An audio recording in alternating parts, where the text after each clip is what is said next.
Ladies and gentlemen, thank you for joining me tonight. My name is Bayes. I also go by RealBayes. Danks is off tonight. I will have Keli Rabon joining me in a little bit. But wow, I took off for 2 days. 2 days. And it's like, and when I took off, I had a lot of stuff going on. Yesterday was my youngest daughter's first birthday. So it was just family day. And then today we had the party. I had about 50 people at my house. We had a DJ, the whole nine. We got rained out. We had the DJ inside. We moved all the furniture around. We made it work. But it was important for me to still be able to do this show. So I made it clear with everybody that nobody has to leave. But 10 o'clock, I was going to be live, especially since Danks had something very important to do and he couldn't be with us tonight. I sent him the link. I said, if you're able to pop up later, that'd be nice. He said he's going to try, but I don't know. But Keli said that she would come on with me. So shout out to Keli Rabon. She said she'd be here in about a half hour. So I'm looking forward to that. But yeah, I'm not going to lie.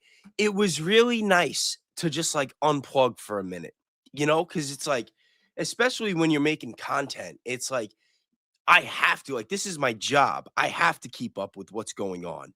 And I was on X a little here and there over the last 2 days, but I was trying not to, because the way the world is today, between the files and the data centers and the this and the war. It's like, it's just sometimes it could be too much. And, there are days where it's really, really hard to just see that light at the end of the tunnel. And I got to tell you, man, just unplugging for a day and a half, it did my soul a lot of good. I feel really good. I think tonight's going to be a great show. It would be nice if I can like pop on and look at the news and see some good stuff happening for a change. And that's not the case. That is not the case at all. So, for those of you that don't know, a couple hours ago, President Trump was on his way somewhere and he pulled a U turn and they had an emergency meeting at the White House. Um, we're going to do some research tonight. We're going to try to find out what that was about. But now I'm finding out that an hour ago, allegedly, there was, well, I should say, yeah, it says in Secret Service investigating shots fired near the White House, and Secret Service apparently put somebody down. I have not watched this clip yet. We're gonna check it out right now, and and it's really sad too because right now in this day and age, we don't even know what's real or fake anymore. Like when there's like news like this, it's like, did this really happen? Is this like just another psyop? Like, we're all assuming the White House Correspondents' Dinner was, and it's just, I don't know. Let's check this out though. I'm actually gonna get the headphones on.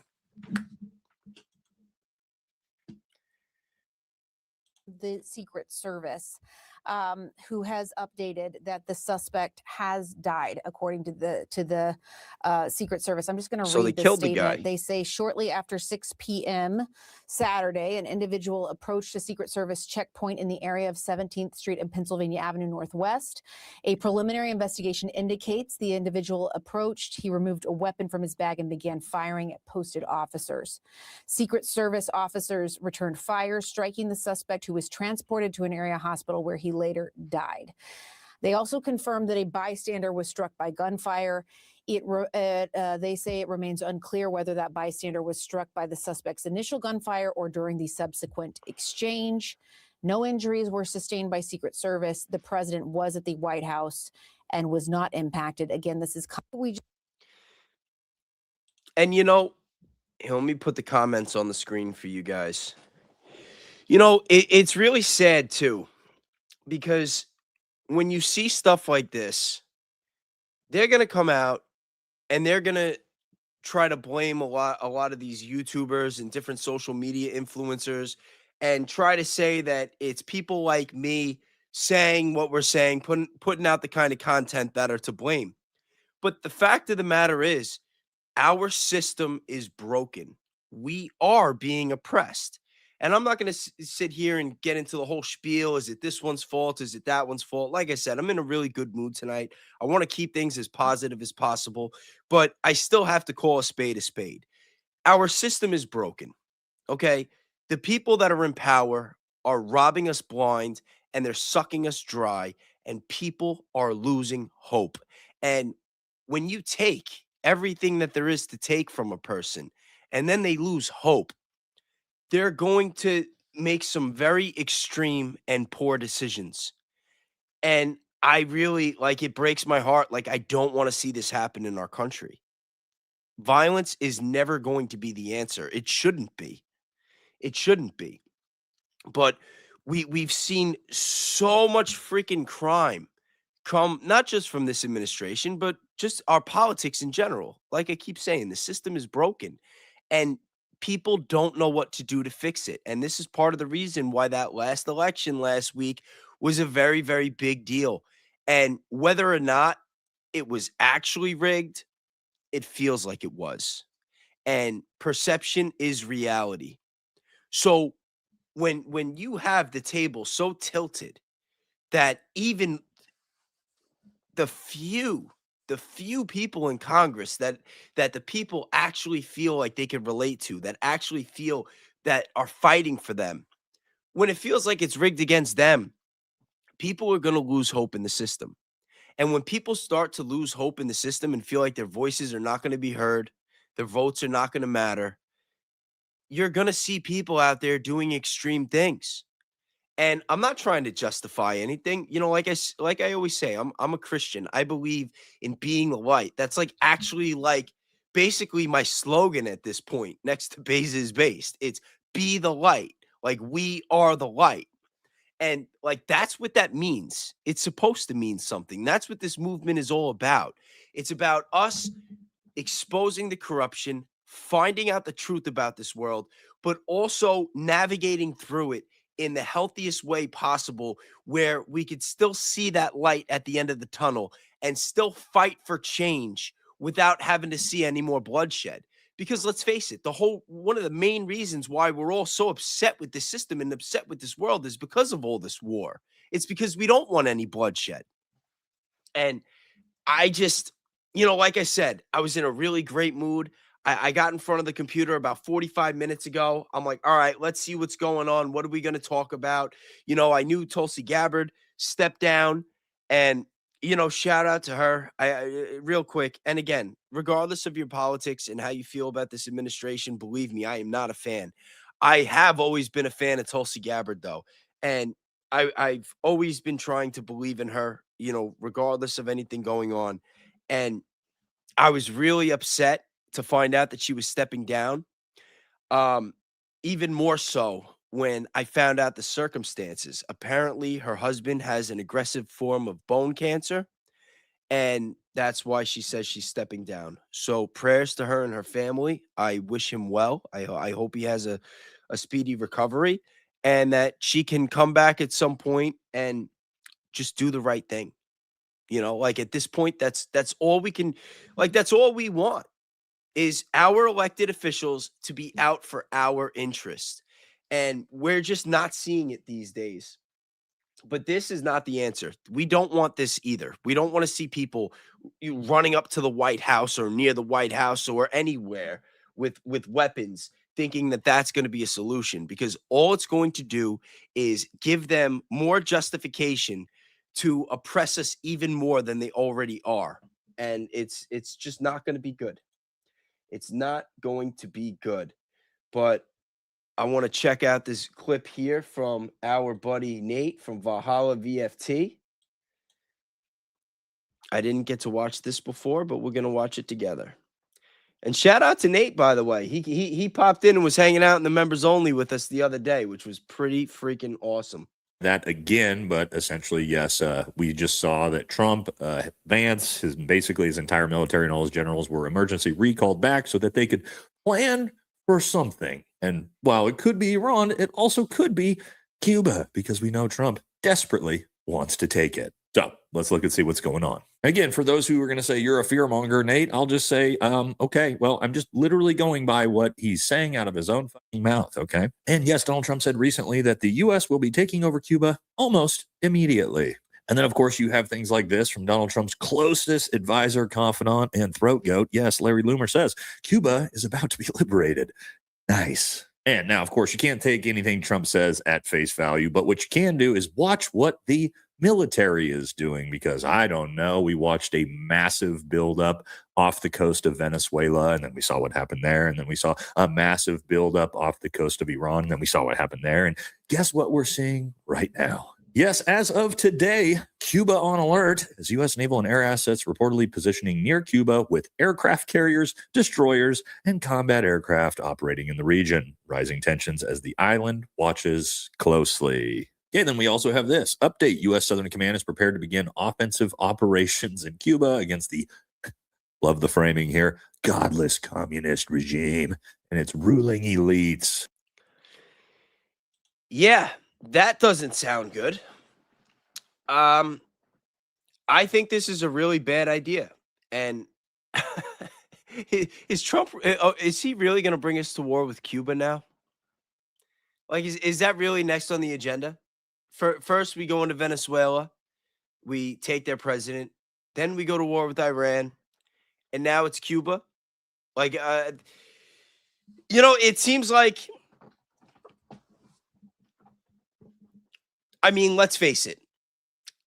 I don't think J.D. Vance and Erica Kirk are going to win any election in 2028. I happen to be of the mind that our politics are all WWE and it's all uniparty anyway. But if it's not, if the Republicans and the Democrats really are against each other in any kind of capacity, then they might be thinking that this is it, that this is their time, that they got a couple more years to do everything that they want to do before the Democrats take power. I mean, let's face it, midterms are right around the corner. And I have a feeling that we're going to see a blue wave. I cannot see the Republicans coming out of the midterms ahead. With everything that's happened since Trump got back in office, I don't see it. I think they're going to get mopped. So if that's the case, then it appears to me that Trump and the Republicans are just going to put the pedal to the metal, and they are just going to go full steam ahead with all the plans, everything that they wanted to do. So everything that they were planning on doing throughout the course of a 4-year term, they're going to try to squeeze into 2. But I want to keep watching this a little more. One target is ex-President Raul Castro. Special forces have orders to capture or KIA, if they're able, make Cuba great again. Yes, MAGA is already cheering this one on. So yes, all of the standard operating procedures we're used to under Donald Trump now, again, positioning your massive naval fleet and aircraft carriers right off the coast, and then preparing for some type of invasion or attack. Yeah, I'm sure that this one will be different. We're just doing the exact same thing off the coast of Cuba now, but yeah, we're not going to go through with this. And here's the thing. Donald Trump, I think, desperately feels like he needs a win after the absolute disaster that has been the Iran war. And I think he probably thinks that, okay, Cuba's just going to be another Venezuela, another in and out. You know, the truth is that could be possible. It could be possible that Cuba could be quick. But it doesn't mean that it's the right thing to do. And even if it is quick, it doesn't mean that it's going to be a win. Because at this point, I think the majority of people see through it. I mean, Trump definitely still has this core MAGA cult base that is just going to go with whatever he says. You know, they believe the files are a hoax. They believe that, you know, Iran is this big threat and they can't let him get a nuke. And, you know, they choose to believe this. But even them, even that core base that he still has, at some point, there's a chance that enough is going to be enough. Like he can only get away with the same thing so many times before it catches up to him. I'm going to look so badass on the world stage again, just like I did with Maduro. So that makes it scary, but they're going to need some type of reason, of course, to attack Cuba. You can't just do it out of the blue. Typically, you got to fabricate some type of American Discourse News in the chat. Shout out to her. We had a great live the other day. Always a pleasure sharing the stage with her. bullshit reason. And what is it? Oh, well, the mainstream media has let us know exactly what that's going to be. And that is, of course, that Cuba has purchased more than 300 kamikaze UAVs from Russia and Iran. Of course they have. And so what a lot of people have been theorizing leading up to this, before this information even got released by the news media, is that basically a false flag will be used and that there will be a drone strike type of attack on Florida, in which we will then blame that on Cuba, and we'll have the reason to go in at that point. And so now it feels like they're kind of prepping and shaping the environment in the media space for potentially exactly that. And Donald Trump literally said this out loud yesterday. Breaking. President Trump stuns America, saying the CIA, great, and Marco Rubio are in Cuba right now. Buckle up. Cuba is next. CIA there. We have Marco is there. Marco's parents, as you know, were from Cuba. So we have a lot of expertise in Cuba. And it's not going to be like the biggest thing we've ever done, but I will tell you, to a lot of people, it's going to be one of the most important. They've been looking for this moment for 65 years. Yes, they've been waiting for this moment for 65 years. Venezuela was waiting for this moment for 38 years. Iran was waiting for this moment for 47 years. Afghanistan was waiting for this moment. Iraq was waiting for this moment. Syria was waiting for this moment. Libya was waiting for this moment. Where have we, have we not heard this a million fucking times at this point? Are we so stupid as the American people that we somehow are still falling for this same slop 30 years fucking later? I guess we are. And it's being signaled everywhere. You know, Rubio, more than anybody, is desperate to take it to Cuba, obviously, because, of course, of his parents. And he says, Rubio warns Cuban leaders they won't be able to buy time. Calls Cuba a threat. Yeah. You see, now that part right there just feels like they're insulting our intelligence. Because let's face it, Cuba is a threat. Guys, I'm actually gonna do a poll on this. I gotta see what you guys think. I don't even want to say anything.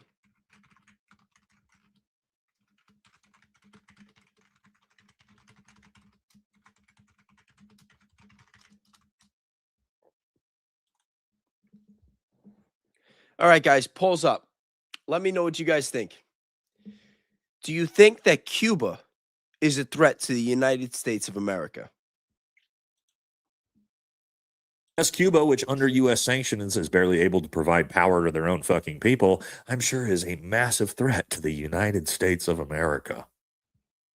Right. And I saw this meme, loved it, because I think it's the most accurate thing on the internet. It says, I'm worried that Trump will launch a war on Cuba to distract attention from his war on Iran, which distracted attention from his war on Venezuela, which distracted his attention from the Big E files. And Glenn Greenwald said this, which I thought was very accurate as well. He said, the second Trump administration is basically a series of immigrant and diaspora groups using the U.S. military and U.S. Treasury as their toy to go interfere in and fix what they regard as their country of origin. Marco Rubio's family is from Cuba, so that becomes his top priority. And of course, as they say about Iran as they're bombing elementary schools, and I want to tell you what we, the United States, are offering to help you, of course. Yes, just like we helped Iraq and Afghanistan and Syria and Libya and Lebanon and every other country in the Middle East that just doesn't seem to turn out to get any better after the United States gets its hands involved. And now we know the Trump administration has already been trying to find excuses to launch this, okay? And so we saw this when Nick Shirley decided to go to Cuba and was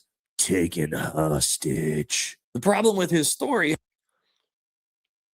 All right, chat, let me ask you guys. How many of you, or put a 1 in the chat, if you were watching my show back in December and early January before I started going live? I only started going live in the middle of February, but I've been making content since the beginning of December. And that whole, I think it was either New Year's Eve or like the first week of January that I covered the Nick Shirley story. And I said from day one, that Nick Shirley gave me Bob Woodward vibes. And when I say Bob Woodward vibes, I mean that Bob Woodward was a journalist that broke the story with Nixon, with Watergate. And he became very famous right away. Right away. It's like his rookie year as a journalist. He breaks this big story on the president. All of a sudden, they're making a movie about him. It's a great movie, by the way. Got Robert Redford to play him. And then all of a sudden, he's like this giant famous journalist in America. And then, you know, it's not till a couple decades later that we find out that he was intelligence.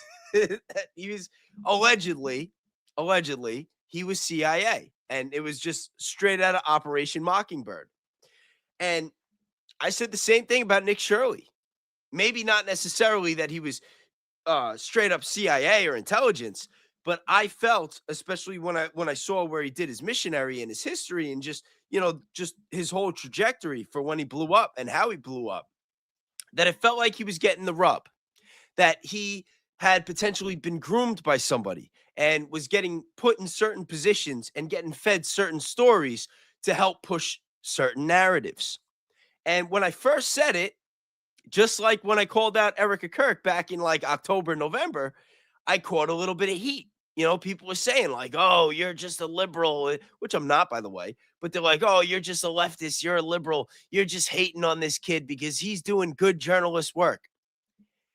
And I'm like, I don't know. Like, did you watch that whole video with the Minnesota thing? It doesn't really add up.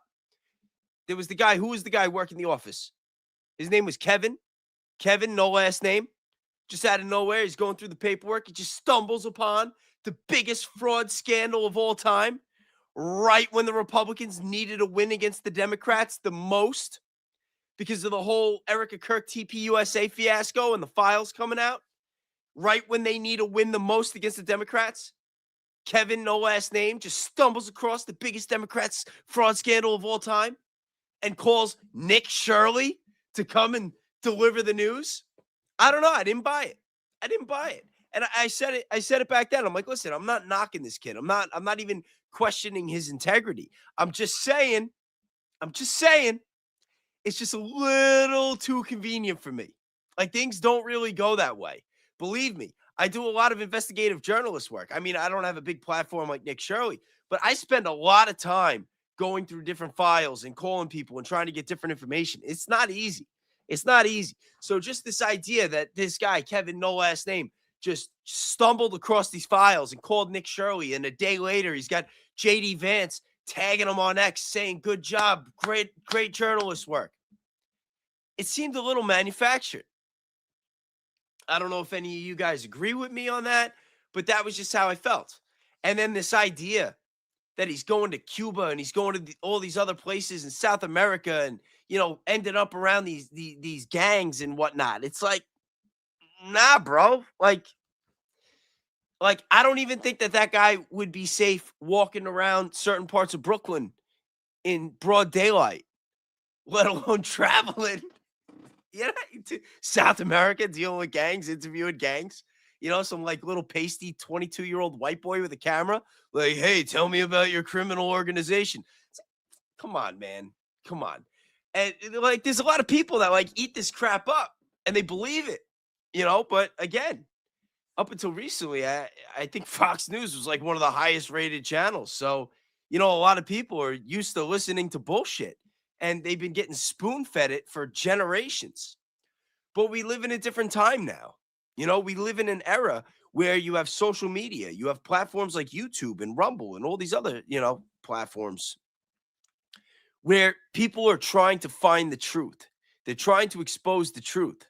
And now they're trying to create all these different hate speech laws so that they can help silence people. You know, it's not enough just being a good person and being honest and not spreading misinformation. I mean, think of all the misinformation, the flat out lies you get from the mainstream media. All these donors, all these people pushing agendas, and all the lies that they tell that do real damage to the American people. And they never get canceled. They never get shut down. But they go after YouTubers. Like, really? You're going to go after somebody's Instagram account? Like, what happened to freedom of speech? Like, well, how? Whatever. I'm not trying to get too ahead of myself with all this, but yeah, I don't buy this whole Nick Shirley thing. I don't. I think that he's just a narrative pusher for the right. The same way that I think that TPUSA is just another form of indoctrination, some sort of military operation. And yeah. Just don't buy it. And now what is this? Oh, so other news. Some other news that I missed. So apparently there was an assassination attempt that was being planned against Ivanka Trump. Now, before I get into this, I just want to say one thing. You know, I supported President Trump and his family for 10 years. I have never felt more betrayed by any elected official than I do by President Trump. With that said, I would never wish harm for him or anyone in his family. And seeing stuff like this, it just gave me like an ick feeling, you know, because regardless of what Trump is doing and any crimes he may or may not be covering up or whatnot. I mean, we all know. I don't have to get into everything. And regardless of who her husband is, you know, like for me, like this, like women and children should be off limits. Like that's just a thing with me. I don't care how evil somebody is. I never want to see anybody, like I don't want to see any violence in general, but definitely not after women and children. I think they should always be off limits. It doesn't matter how old Ivanka Trump is. Seeing this, it's I don't know. Chat, you feel me? You understand what I'm saying with this right now? Trained by the IRGC, the Iran's Islamic Revolutionary Guard Corps. His name is Mohammed Bakir Saad Dawood al-Saadi.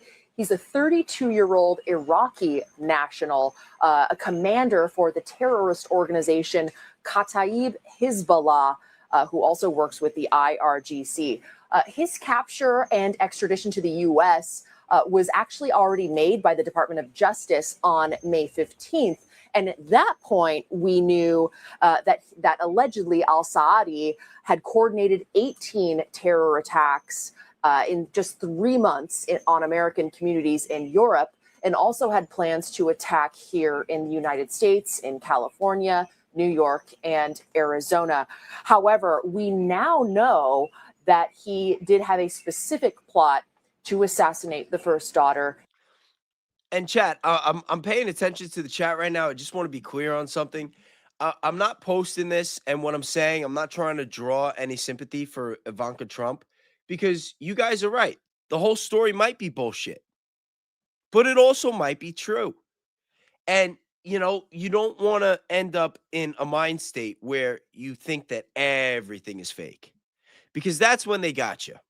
You know, it's good to be skeptical and to take stories with a grain of salt. But my whole point is, this is just something that we just never want to see. We just never want to see. Maybe it was real, maybe not. Who knows? But just the idea that they're even, and you know what? It's weird too, because I feel like there has to be a line somewhere. You know, like it's one thing to stage or fake something that would be against you, but I can't imagine somebody putting that out there into the universe about your own daughter. You know what I mean? Like that's some like next level cringe. You know what I mean? Like, I don't know. It's like you don't even know what to hope for with that, because on one hand, I don't want it to be true. But then it's like, okay, if it's not true, then that means that the president or somebody close to the president is okay with putting that energy out in the universe that somebody was, you know, like, why put that negative attention on your own daughter? Like, that's really bad too. Like, it's just cringe either way, you know? And like I say, we are the light.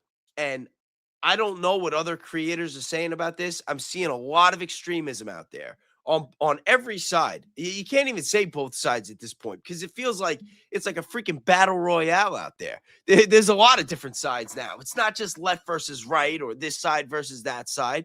You have a lot of different ideologies, a lot of different perspectives and perceptions on what the reality of our world and government are. And it's like this channel, like, I want this to be positive. We cover a lot of dark stuff. We try to expose a lot of corruption, but we never want to give into that crap. You know, I would be heartbroken. I would be heartbroken if I ever found out that somebody that watched my channel went out and did something stupid and got themselves killed. You know, it's like, and maybe I see it a little bit differently, because now that my channel's like starting to get a little bit of growth, and I've got like this really strong core following going. I feel like there's like a responsibility that comes with it to be a good influence. So lately I've been trying to put some extra, I've been trying to spend some extra time just putting emphasis on what I'm really about, because it's very easy for people to spin things the way that they want and to see them how they want to see them. And you never know how people are processing the things that you say. You know what I mean? But let's see this a little more. Ivanka Trump, he had even a blueprint of her Florida home, and apparently had very sophisticated plans to do so. Very chilling new details. Authorities believe this, specifically on the first daughter, was retaliation for the killing of IRGC Commander Qasem Soleimani back in 2020. We remember that drone strike at the end of President Trump's first term, that drone strike over in Baghdad, which took out that top IRGC commander, Soleimani. So certainly, terrible details we're hearing about the failed plot, but fantastic work by the Department of Justice to work to capture, extradite, and put this man in custody here in the United States, Allie. Yeah, Alex, I can't even imagine that news for the family, for President Trump hearing about his daughter. She's got 3 kids. Just, I'm thankful to the United States military for taking care of that. One America's Right. Alexandra Ingersoll, Don live from the Jr. White getting House. married Yes, yes, of course, is that as well. Thank you for that report, Alex. A lot going on. For all our viewers asking where One America News is. All right. So, like I said, I'm trying to pay attention to the chat and check the temperature and see what you guys think. We'll do another poll on that. But right now, let's look at the poll that we just did.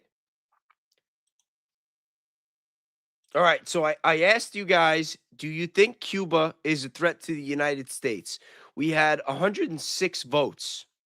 92% said no. And 8% either misclicked or they don't understand Cuba.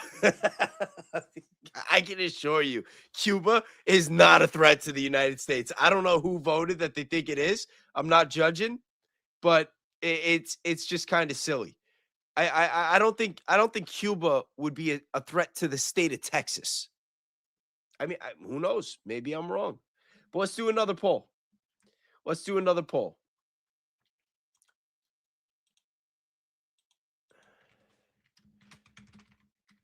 What really happened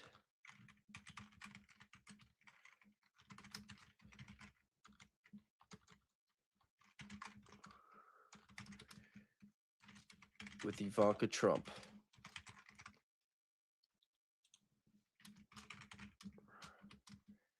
Real threat? Fake? Real threat, but someone else.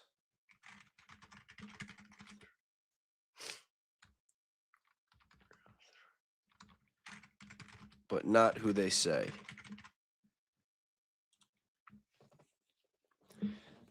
All right. Well, I'm actually curious to see how this one goes. What do you guys think is the truth with this whole Ivanka Trump story? Do you think she was really threatened? Do you think it was fake? Or do you think that the threat was legitimate, but that it wasn't who they're saying it was that was threatening her life? Because I saw a lot of different opinions in the chat.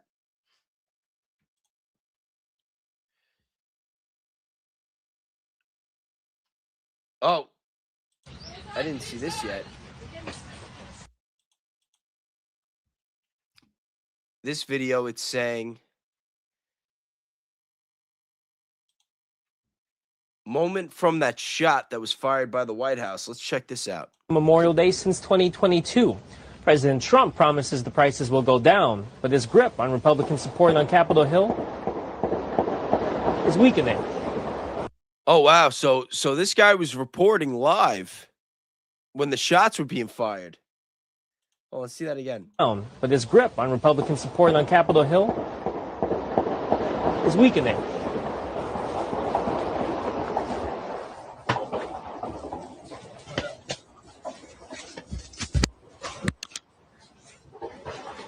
Where's he going?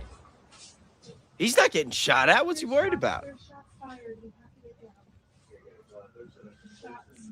You see what he did? Like, dude, where are you going? What are you going to do? It's weakening. Yo, imagine if you, like, went and hid behind the tree. That would have been hysterical.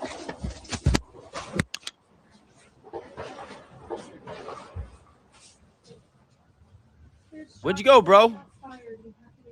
Want to hear the news?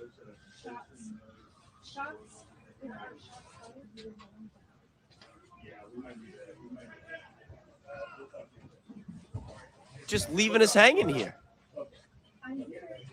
Yo, I swear this video up. Someone running by. Yo, this video would be so much better if someone was hiding behind a tree.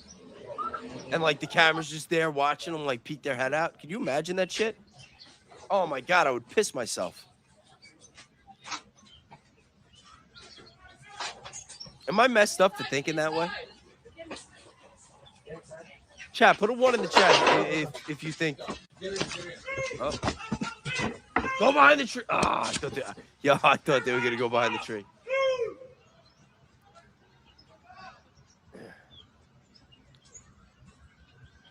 Look at them all running around. This is weird. Oh, look. Oh, we got one. Look. He's not like right behind the tree. Yeah, he is. He's behind the tree. Oh, my God. Yo, can't make it up. Memorial Day since 2022. President. Oh, my God. It's just the whole world is losing its mind. This is what happens. I take a day and a half off. You got death threats, shots fired, another war. Guys, is there anything else? Anything else that I missed that I need to get caught up on? Let's see what you know what? Since Danks is not here with us tonight, let's play a little bit of Danks's last episode. Because I didn't get to watch that either. And I wanted to. He said something about TPUSA, fake chapters. Guys, what's going on with the lies? Just stop. How about that? Just stop. Can we do that, Erica? Can you just stop or no? Are you incapable? Shout out to Danks. Their press release says it's brand new. He's with us Their in spirit. own article says it's been around since 2022. Both cannot be true, okay? One of those two documents is a lie. Turning Point published both of them. If Club America launched in 2022, why did they put out a press release in July of 2025 calling it new? They lied to their supporters. They lied to their donors about the launch date. If Club America launched in July of 2025, why does their August article claim 3 years earlier of growth that did not happen? Or are they lying about the history, or was it called something else? Like, I'm very confused. So I want you to sit with that. They cannot tell donors a consistent story about. Yo. And real quick, I just want to give a shout out to Trigger Smart too. Trigger Smart was helping our boy Danks with his camera. And look at how freaking clean his picture is now. Our boy is looking good. He's leveling up. I got to step my game up too. I got to get Trigger Smart on one of these days too. Yo, shout out to Trigger. Hit me up, buddy. Let's go. When their programs have started, their own programs, they're inventing the history of a program that takes in donor money. That is not a mistake.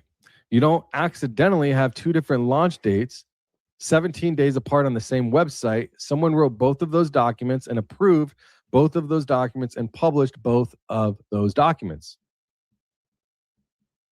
Erica Kirk has been CEO of this organization since September 18th of 2025.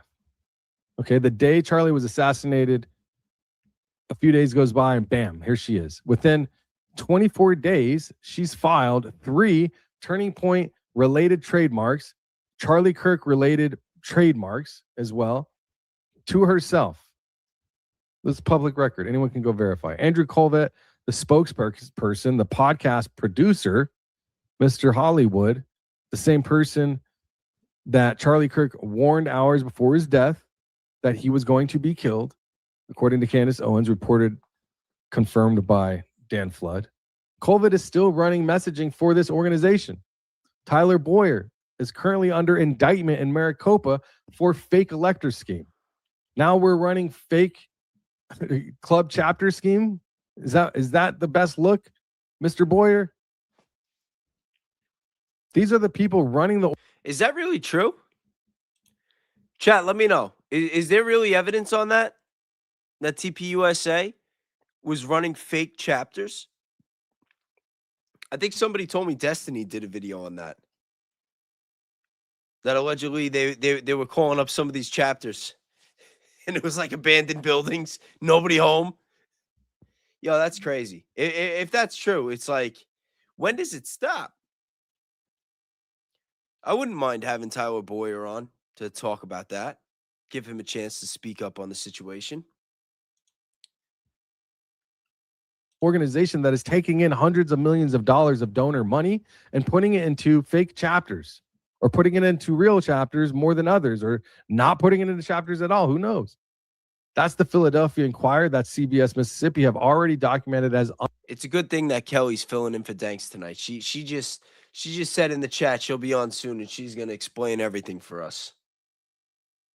unreliable. Donors deserve to know, and they are being told now, but they're not being told from their own organizational donorship.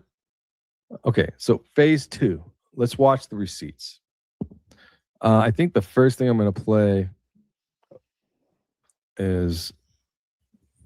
Damn, his camera's looking sharp though. Yeah, let's see here. So let me pull this up. Let me know in the chat. What is this? What do you think this is going on here? More lies. Okay. More lies, real lies, real lies. More eyes, real lies, real lies.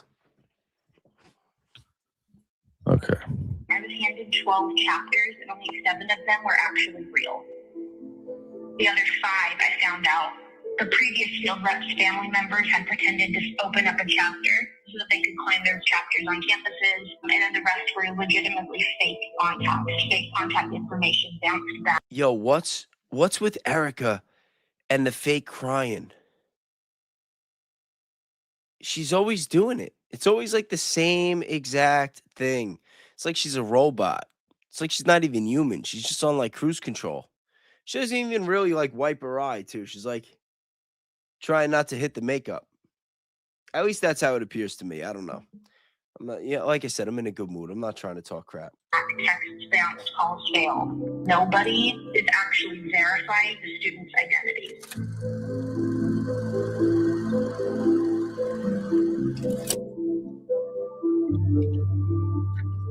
Please welcome. Well, shout out to this channel. I'll put the link. Oh, I just saw this. Awakening. Hi, chat. Sorry, but something off topic. Please say prayers. I've been evacuated with my child and mom due to the chemical disaster in SoCal. Night 2, not in my home. Awakening has been a real one. Very, very big supporter of the channel. I'm sorry to hear that you and your family are going through this, and you will be in my prayers tonight. And chat, please say a prayer. And do me a favor. I know you got my email. Email me. Let me know what's going on. I don't know if there's anything that I could do, but if there is, I will be there for you in any way that I can. Pin the link in my YouTube chat.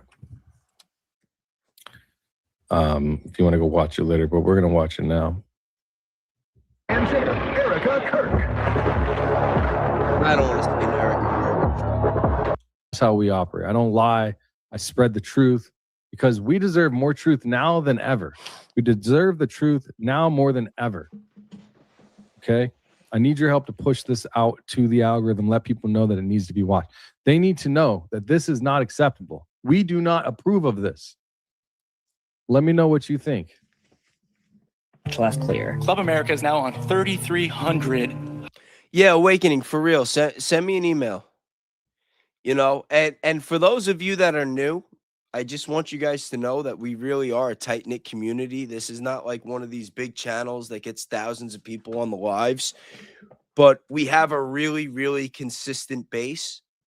You know, we have a lot of the same people that show up to all the lives. We all communicate in the chat, in the Discord, email, social media.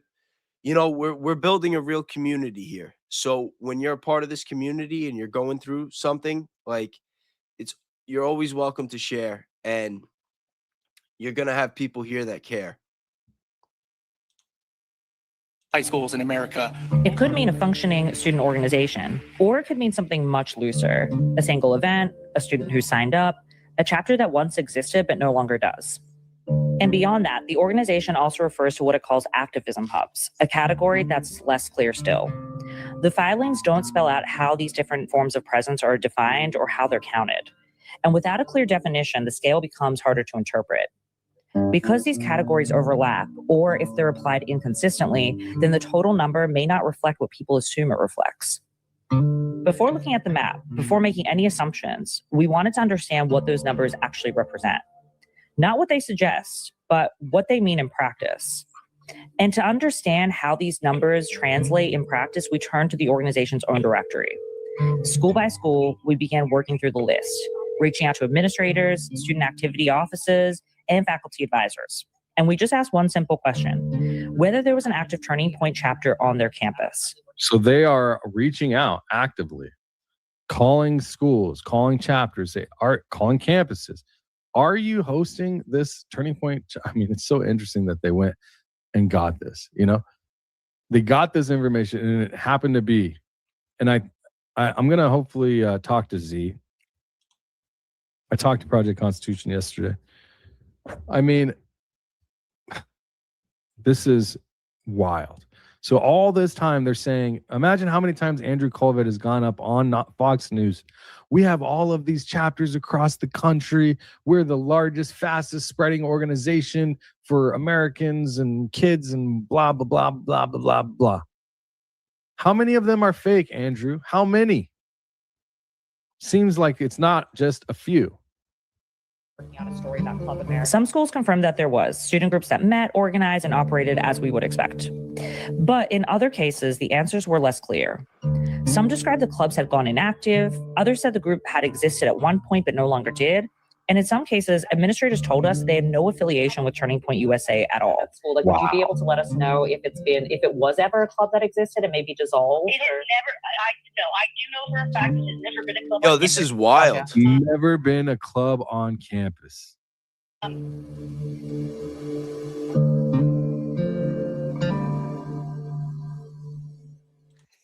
Yo, Valhalla, showing up. Valhalla VFT, $20. Thank you very much. Just showed up. Whatever we're talking about, the answer is most certainly it's all fake and gay. Well, Valhalla, I just want to let you know we started the show by covering one of your videos. we were covering your take on Cuba. I've been unplugged since my members only live the other night. I had my daughter's birthday, so I haven't really been in the loop. I tried to unplug from social media. I come back, we got another potential war, potential death threats or alleged death threats on the president's daughter, someone allegedly firing a gun outside the White House. It's a madhouse. It's like, what the hell is going on? Yo, shout out to Nate. He's a real one. One of the best in the game, hands 31 down. schools, so I think they called over 70. 31 schools said they had no chapter at all. Imagine if he called 3,000 chapters or campuses. What would we get? Apparently, you know what, though? Nate's right, because apparently a lot of these TPUSA chapters are fake and gay. They don't exist. That's what I'm getting out of this. TPUSA might have a lot of explaining to do, and not just because of Charlie. What would we get? So this is 31 out of 70 something. How many is that? Like 35%, maybe more, 40% don't have it.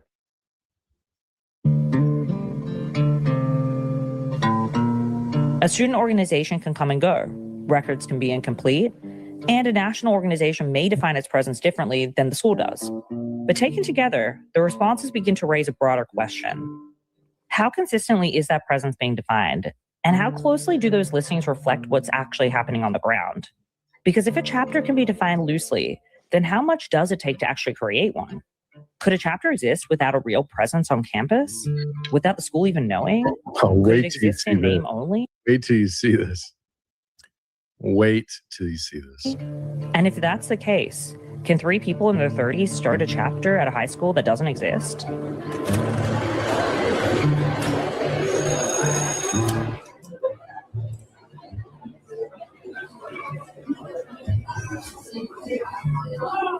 So this is the former Wilkes County Training School. This was established in 1956 and has been vacant since 2011. The building suffers from lack of maintenance and complete deterioration. Let's go take a look, actually. Wait, that's one of their chapters? Let me go take a look. A school that's been vacant for 15 Wilkes. years? No Wilkes way. Training School. That's wild. Can you find it?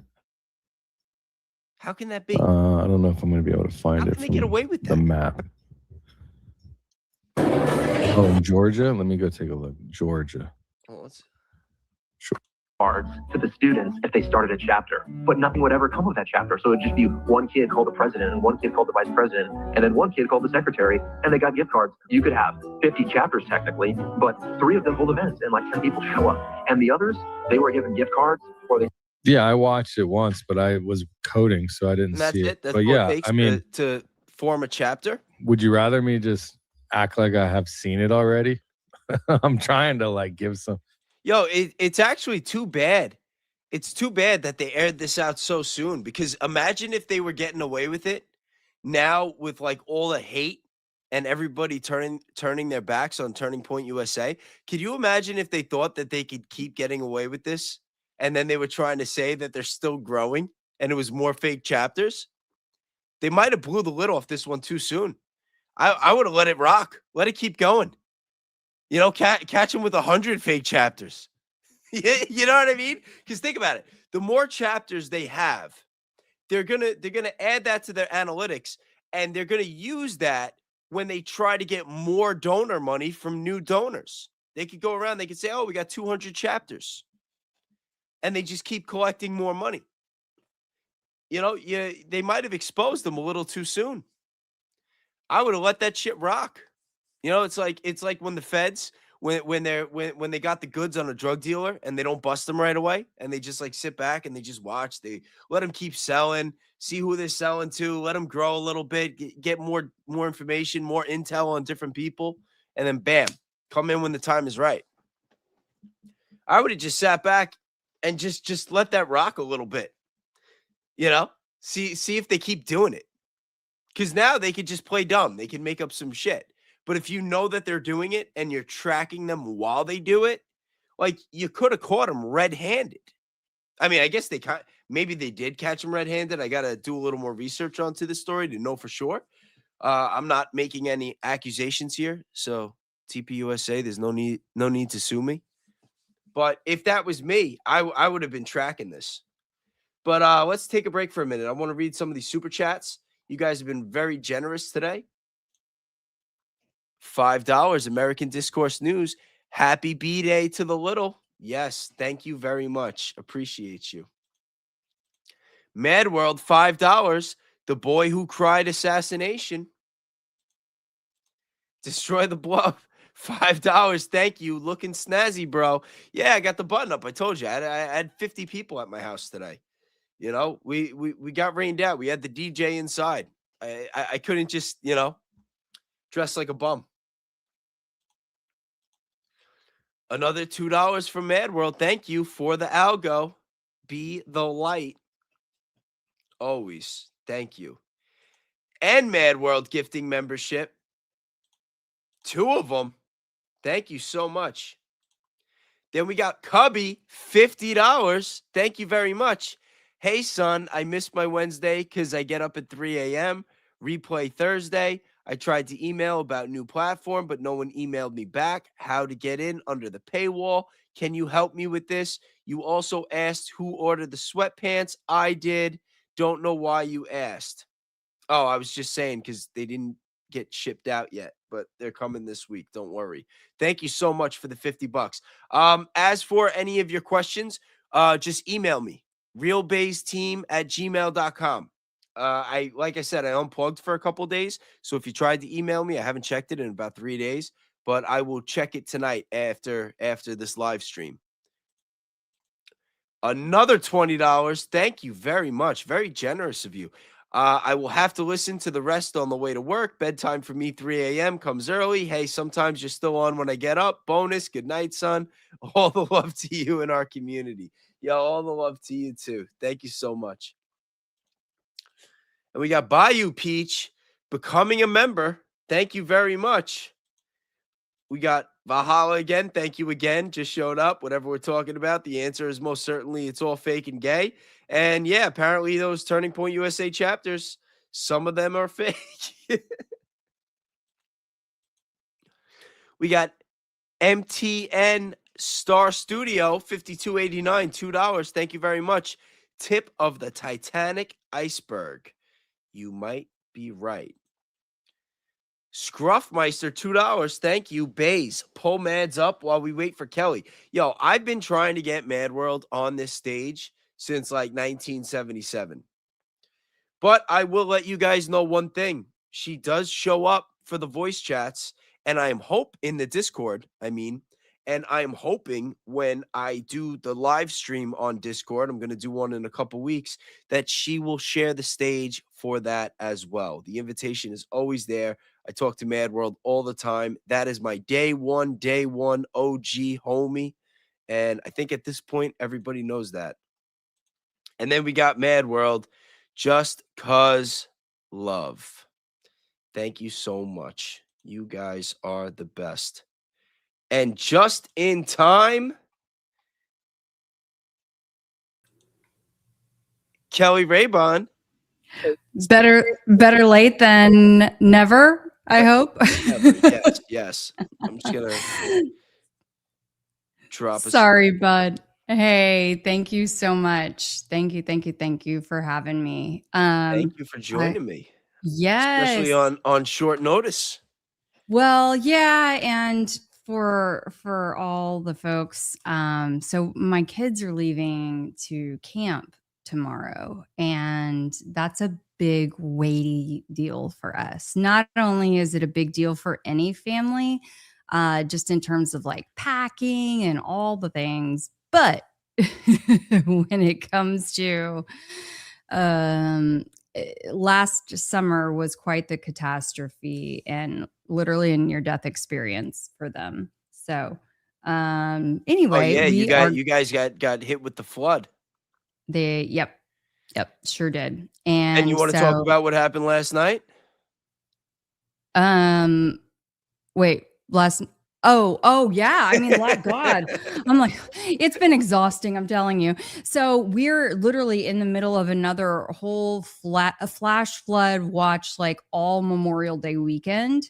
And last night there was a terrible storm sitting right over my house. And it ended up being that a lightning strike hit the tree in front of my house and took out a big branch. And I was up when it happened. It was like 5:50 in the morning, and Brock was my youngest, my 7-year-old. He was quite nervous.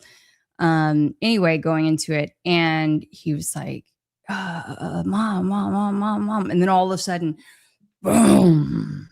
It was so scary. It shook the whole house. Well, it took out a massive branch. I drove around the neighborhood, and there was not a single other branch down anywhere on any of the streets in the neighborhood. So, and I'm sure the kids were even more afraid after going through what they went through last year with the flood. Yeah. Yep. I mean, little Brock, he was in the rafters or on the rafters for a couple of hours. His cabin was falling apart. Thankfully, ultimately he made it home to me. I was able to get him that night after he and Braden after a whole ordeal, but a lot of families weren't so lucky, and not just the camp families, but folks who were visiting the area, folks who lived in the area their whole lives. I mean, it was a devastating experience in the Texas Hill Country, July 4th last year. So lots of anxiety going into the weekend. Did you think they were going to change their minds about wanting to go to camp after that? Yeah, of course. And we're going to a different camp. I want to make that clear. We are going to a different camp that is not located near an actual river. They have that's still in the Hill Country area, but they have a man-made body of water, and they're like 8.5 miles from a river. So anyway, it's been a wild one, but hopefully we will have a much smoother transition this go round. Gotcha. Well, Kelly, Yeah. I want you to do me a favor because What you got, man? I've been a little out of the loop. You know, I've Okay. been trying to unplug a little bit. I haven't been spending as much time with my research, and I haven't been keeping up so much with the Tyler Robinson case. I know you and Trigger Smart have been doing a great job. You guys live stream every time they have a court date. Can you catch us all up? Oh, let's do it. Let's do it. Let's do it. Okay. Where shall we start? Well, one of the highlights from this most recent hearing was that Lance Twiggs will not be joining in person. Okay. I think that was a surprise to a lot of people because a lot of folks really want to hear from Lance that he is the alleged furry lover, trans lover. I mean, I don't buy all those adjectives. I just want to throw those out there because that's otherwise, if I don't say that, a lot of people will get confused because I have seen a lot of TPUSA people, unfortunately, throw those out when it comes to Tyler. And it's like they just want to muddy the waters. Anyway, they don't want, they're not requiring Lance to appear in person. And so that's a little controversial, but one of the reasons perhaps is because he is not physically in Utah anymore. Now, I don't know that they've said that in court filings, but I can attest that too. We're all friends here. How could they? We're all friends here, right? How could they possibly not have Lance Twiggs appear in person if he is supposed to be one of the main witnesses? If he was the person that was having those alleged messages on Discord back and forth with Tyler Robinson, and that he was sharing a room, you know what I mean? Like if his testimony is a big part of the case, how is the defense not fighting to make sure that they get him on the stand? Mm-hmm. So, could be for a few different reasons. I mean, my gut feeling, right, is because this all is fake and twisted. I don't like the other term, really. So, this is all a show. How about that? This is all a circus. But it is also just a preliminary hearing, you guys. This is not the trial. This is just like an initial show of evidence. Let's not forget that Tyler has yet to even enter a plea. We're that early on in the case. I just don't understand how they would be able to get away with that, not getting not getting Lance Twiggs on the stand, because he is a key witness. This is going to be the biggest trial of the year, and this totally discredits our court system. Okay, so perhaps though, right? Perhaps this is strategic in that the defense allows or doesn't contest all of this yet, and then they contest it on that day, contesting the way that evidence is being used or weighted or anything like that. Like, can you hold evidence with as much significance if the person, couldn't even appear tell me that to be the defense, sorry to cut you off, but you mean to tell me that the defense hasn't been contesting it yet? Well, no, because the evidence has not been put on for the court yet. I mean, Tyler has yet to even enter a plea of not guilty. This whole thing doesn't make sense. It's different. So in Utah, and I'm not a lawyer, and I live in Texas, so I have far more experience with the Texas judicial system just from and some other states from being a reporter in those states. But I have not personally worked in Utah, so this is only from the bit of research that I have done on this case, right? But it is typical for defendants to be able to either waive their right to a preliminary hearing, or for actually the preliminary hearing to be pushed. And it appears right now that it'll be 300 days from the date in which Tyler was initially charged. Actually, if you look at other high-profile cases, more often than not, those hearings are pushed back even further. Like we're talking in the Corey Richins case, it was even further back. Some of these cases like 400 days, 450 days. So I know it's a lot to wrap your head around, but buckle up, Buttercup. We're going to be in for a ride. But is there another case that we could cross-reference this situation with, where there's been another case like this, where a key witness like that was told they were not going to have to show up in person? Well, again, this is only the preliminary hearing. I want to stress that. And so this is not trial, right? This is just an initial show of evidence. Like in other states, they may have a preliminary hearing, within a couple of days, a couple of weeks of an incident. So yeah, it happens. It happens more often than you would if think. this goes to an actual trial, will he have to show up?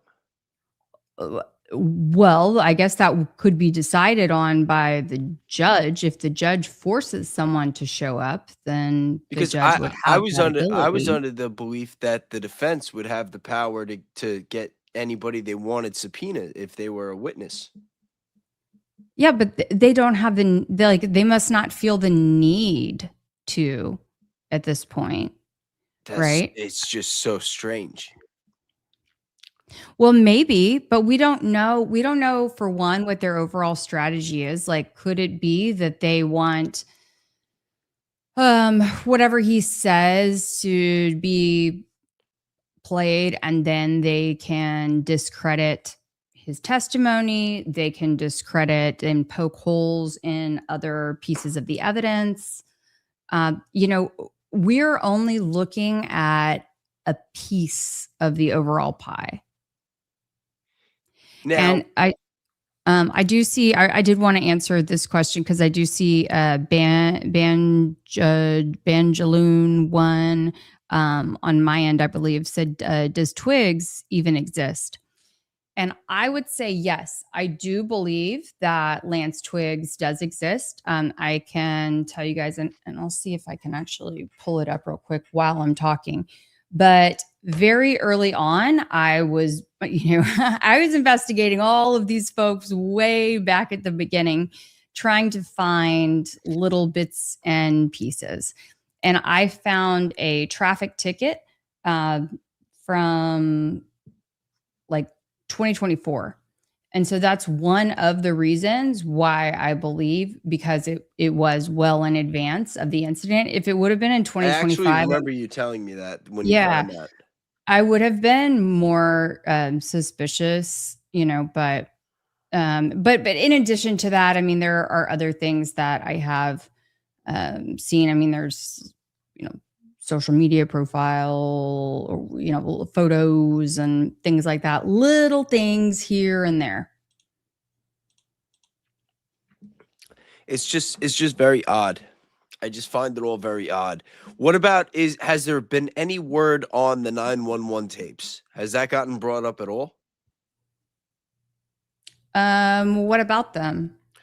Well, because in the 911 tapes, the person they were describing having the long hair and wearing all black with the tactical gear and showing the gun, seeing the pictures that I've seen of Lance Twigs, specifically the one that was apparently him at a gas station, I think that there's a real argument there that the person that was being described on the 911 calls resembles Lance Twigs more than it did Tyler Robinson. Has there been any official statements on the record about where Lance Twigs was on September 10th?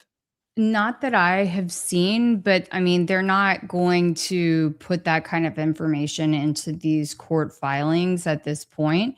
And I mean, as far as we know, he's not under investigation. Again, very, very odd. Very, very odd. You know, whatever happened to Charlie Kirk on September 10th, I'll tell you one thing. I just want to know, what can we bet? Can we make a bet with Valhalla? A bet with Valhalla? Yeah. Because, if yeah. I'll tell you one thing. You know, everybody knows I've been very transparent with my own takes on Charlie Kirk and everything that happened with him. But when I and I'm not going to get too much into it, but when I spoke to Valhalla on the phone, he told me what he thought, and he was very direct. He had his own experience that he used to give, his reason to back up his reasonings on his theory. And, he had one thing he said that I will say, I'll leave it for him to speak for himself. But he said, sometimes, like, we see all these psyops, all these conspiracy theories, but sometimes the simple answer does make the most sense. And at the time, I was a little Occam's skeptical. razor. That's what the kids, the feds like to say. The police types like to say Occam's razor. It's the phrase they like. Oh, to I'm not use. familiar with Yes, the term. Occam's razor. So essentially, it's that the simplest explanation is the most likely. That's the long and the short of it. Gotcha. But speaking of things that are fake, and I'm not saying that as a pun with the Charlie assassination. I was referring more to the trial, because this whole trial just seems like theater. It just seems like a charade, and it's really disappointing to see, because it just totally shits on the faith that the American people should have in our court system. Like our courts, our checks and balances is supposed to be what gives us the faith, that gives us the reason to vote, gives us the reason to believe in the law. And all these games that we've seen in this, and the confusion that it's led to with so many people, where they're debating whether or not the guy's even dead or alive, it's just really, really sad to see. And but one thing that is definitely fake, that wasn't sad to see, it was actually hysterical. And this was something I left out earlier when I was talking about what I missed after unplugging for a couple of days, was this guy. Yo, like, come on. You can see the mask right there. Like, what the hell is this? Internet sleuths have come up with the wild theory that this. Oh, no, I thought this was the actual clip. I don't want to see this crap. I want to see the actual interview. Uh-oh, I got a little ahead of myself.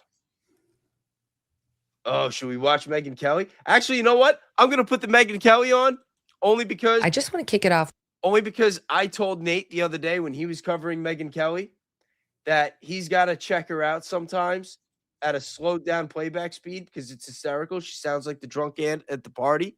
And I don't know if he actually did it. So, Nate, this one's for you, buddy. I just want to kick it off with the most bizarre story on the internet. It's not legal, but you might have thoughts. It's this mask guy, alleged mask guy. I know you've seen it. He went on Fox News. This was not even his bad, name is though. Robert Harward. He is of CENTCOM, formerly of CENTCOM, Central Command in the Middle East. He's a military guy. And he was speaking to my old pals, Bill Hemmer and Dana Perino, on my old show, America's Newsroom. Oh, this and is whack. I'm just that gonna play it regular video speed. has now Play the- gone super viral. All right, that one's whack. That one doesn't sound as good. I'll play the regular one so we can check out the mask thing, and then I'll play the other video where she really sounds drunk and it's funny. Kelly, you know. I'm like, that one sounds slowed down. Viral because if you focus on his neck, Yo, right this is so above weird. his shirt, it very much looks like the bottom of a mask that is detached from. What do you mean it looks like the bottom of the mask? What else could it look like? I mean, she has to say look like, right? I assume But she as wasn't opposed to there. what? As Well, what are you going as to say opposed it to what? is? Why not? Yo, I'm telling you, man, nobody sits on a fence like Megyn Kelly. I agree. And bounces back and What forth else this could between be? both There's sides. some speculation by some online saying maybe it's a shadow. A shadow? A shadow? Chat, you guys think that's a shadow? Do I have to do a poll? Is it, guy, just put a 1 in the chat if you think it's a shadow. If I see more than 3 ones, I'll do the poll. A shadow. Get the hell out of here. It doesn't look like a shadow to me. Oh, but no? it's What kind does of it look hard like to to you then, swallow Megyn Kelly? mask. We have other video of this man from other hits he's done. And I will say he looks a little smoother in his America's Newsroom hit than he does in some of his other videos. So it's like, Who's I don't know, this guy maybe anyway? I have no idea why he would be in a mask. At first I saw it and I said, this is some crazy conspiracy theory. People are nuts. But it's gone so viral with so many people who I consider legitimate reporters, non-conspiratorial people saying, what in the hell is this, that we got to talk about it. Any thoughts, Mark? I saw you shaking your head yes or nodding your head yes. What do you make of it? It's just bizarre. I don't know what to make of it. I mean, the first thing is I thought it was a given that it was a mask, and then you're raising, well, it could be a shadow. I'm like, oh wait, let's give him the presumption of innocence here. Maybe it's not a mask, and if it's not a mask, then what the hell are we doing talking about it? Yeah, looks like. Look, I don't know. It looks like a mask. Yo, my chat's so funny too. I got a couple DMs today. People were saying that I gotta wear a mask on my next members only. I don't know who I would wear the mask of though. It's a pretty good idea for me to do a live stream in a mask. I might get a mask of Blake made. I don't know. If I could, I would. I would get the Blake Bednar's mask. Anything is possible for the And then I would try to price. sneak my way onto Black Line Briefs live. Right? Oh my If it God. Is it? Wait, well, Viva Fry, who we love, he's a lawyer too. He's a journalist, and he said he thinks it's a shadow. He thinks if you watch this mark, which is horizontal across his throat, It looks like a shadow of a mask. Look. Yeah. There's the mask. There's the shadow. Like, has anybody ever seen anything like that in their life? I think that if we Googled, in my memory, feel like I have seen something like this in the last couple of years on another news clip, just off the top of my head. Yeah, what? When you saw the 6'2" Joe Biden or the 5'8" Joe Biden? Remember that? There were two different Joe Bidens. I'm saying I different believe it ears. was someone wearing a mask. Yeah. But it would be fun if somebody could like help us out, figure out exactly who that was. But it appears that he's wearing a mask. I was trying to pull up because so my son was the one that brought this to me a couple of days ago, whenever it first happened. And it's like, I'm telling you guys, Braden, my 10-year-old, he is sharp. He keeps up with his news more than I do. And he brought this to me. He's like, Mom, you've got to cover this. Have you seen this? And so anyway, I said, do you know what that reminds me of? That reminds me of when we went to the National Spy Museum.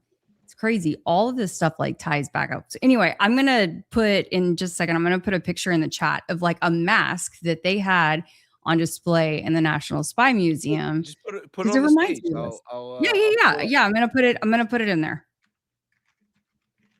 I'm actually looking for that Megyn Kelly clip.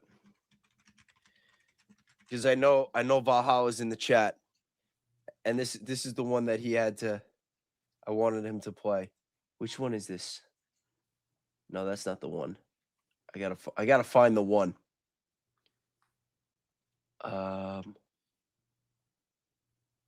Where is it? Is this the The one? weird thing, oh, if you find it, let me know. The weird thing about, all of these things at the National Spy Museum, hopefully they still have them. And if any of you are in DC or make a visit to DC, I highly recommend you do go visit it. It's fascinating because they have a multitude of very, very interesting things I can talk about later. All right. Chat. Tell me that Megyn Kelly does not sound like the crazy, drunk, divorced aunt at the party. Tyler Robinson did this. It seems very clear to me. My only hope is that I can be there in the room when they flip the switch Innocent and until proven take guilty. his life. I want him dead. I want the death penalty handed down against him and anyone who helped him. And I will be gleeful on the day it is carried out. I honestly don't. I had it too fast. Hold on. I got to do it again. Oh, come on. You're buffering now? Son of a bitch. Seems very clear to me. My only hope is that I can be there in the room when they flip the switch and Half take speed's his life. definitely better. I want him dead. I want the death penalty handed down against him and anyone who helped him. And I will be gleeful on the day it is carried out. Oh my! I honestly goodness. I don't know how that squares with my Catholic faith. Valhalla, another $20. Thank you very much. He says that's a shadow. Charlie was shot with a 30-06, and Erica Kirk isn't a Coke or. Yo. Oh my God, you gotta love it. You gotta love it. Be honest, we're not real pro the state killing people or humans taking other humans' lives, whether it's in the womb or in the course of a crime. But we are pro-justice. The Bible does say an eye for an eye. Oh, Megan, tell me more about what the Bible says. And there is no No. The Bible, the New Testament does not say an eye for an eye. That was the Code of Hammurabi way back in the day. deterrence. I'm sorry. The deterrence, I do believe, requires the death penalty in the most heinous of cases.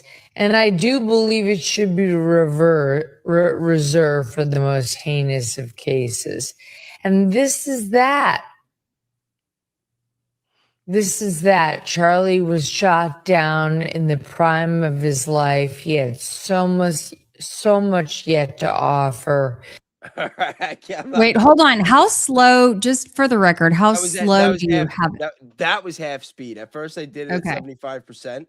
I thought I only did it at 3/4 speed in the past, but apparently half speed is to really get her in full prime drunk aunt at the party sounding mode.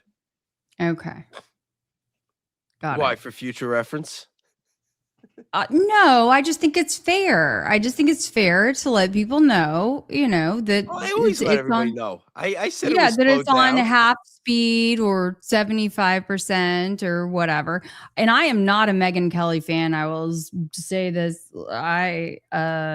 She and I started at Fox News in DC the same day at the network. And Learn she was not, something new every day.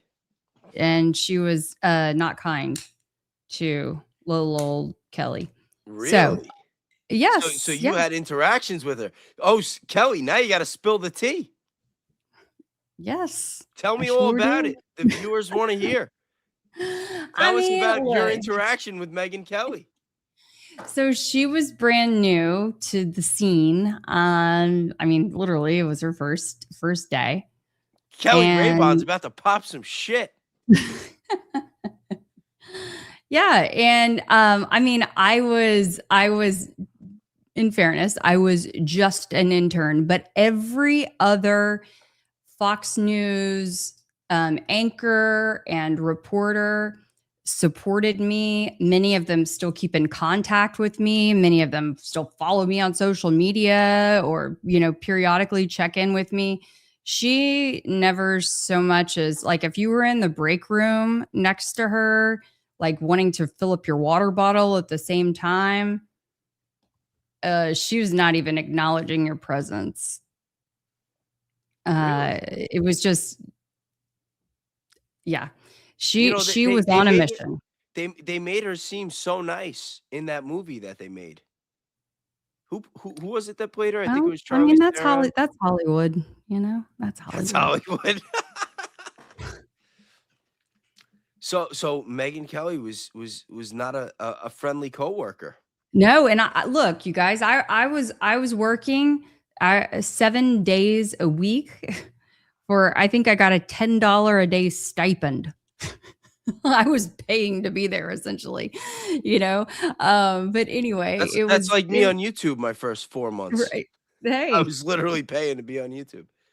Yeah. So it was, but it was, I mean, it was an amazing experience. And I loved many of the folks there behind the scenes and on screen.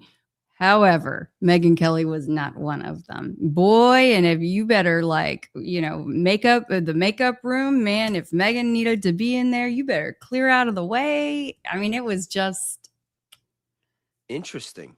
And still, even after all that mean girl shit that Megyn Kelly put you through, you're still the bigger person, being sure to call me out for the speed in which I'm playing her when I'm saying she sounds drunk. Because you know how I am. I am inevitable. Like I'm always going to be someone who looks for context. That's all. Kelly, you gotta stop sticking up for all the assholes, though.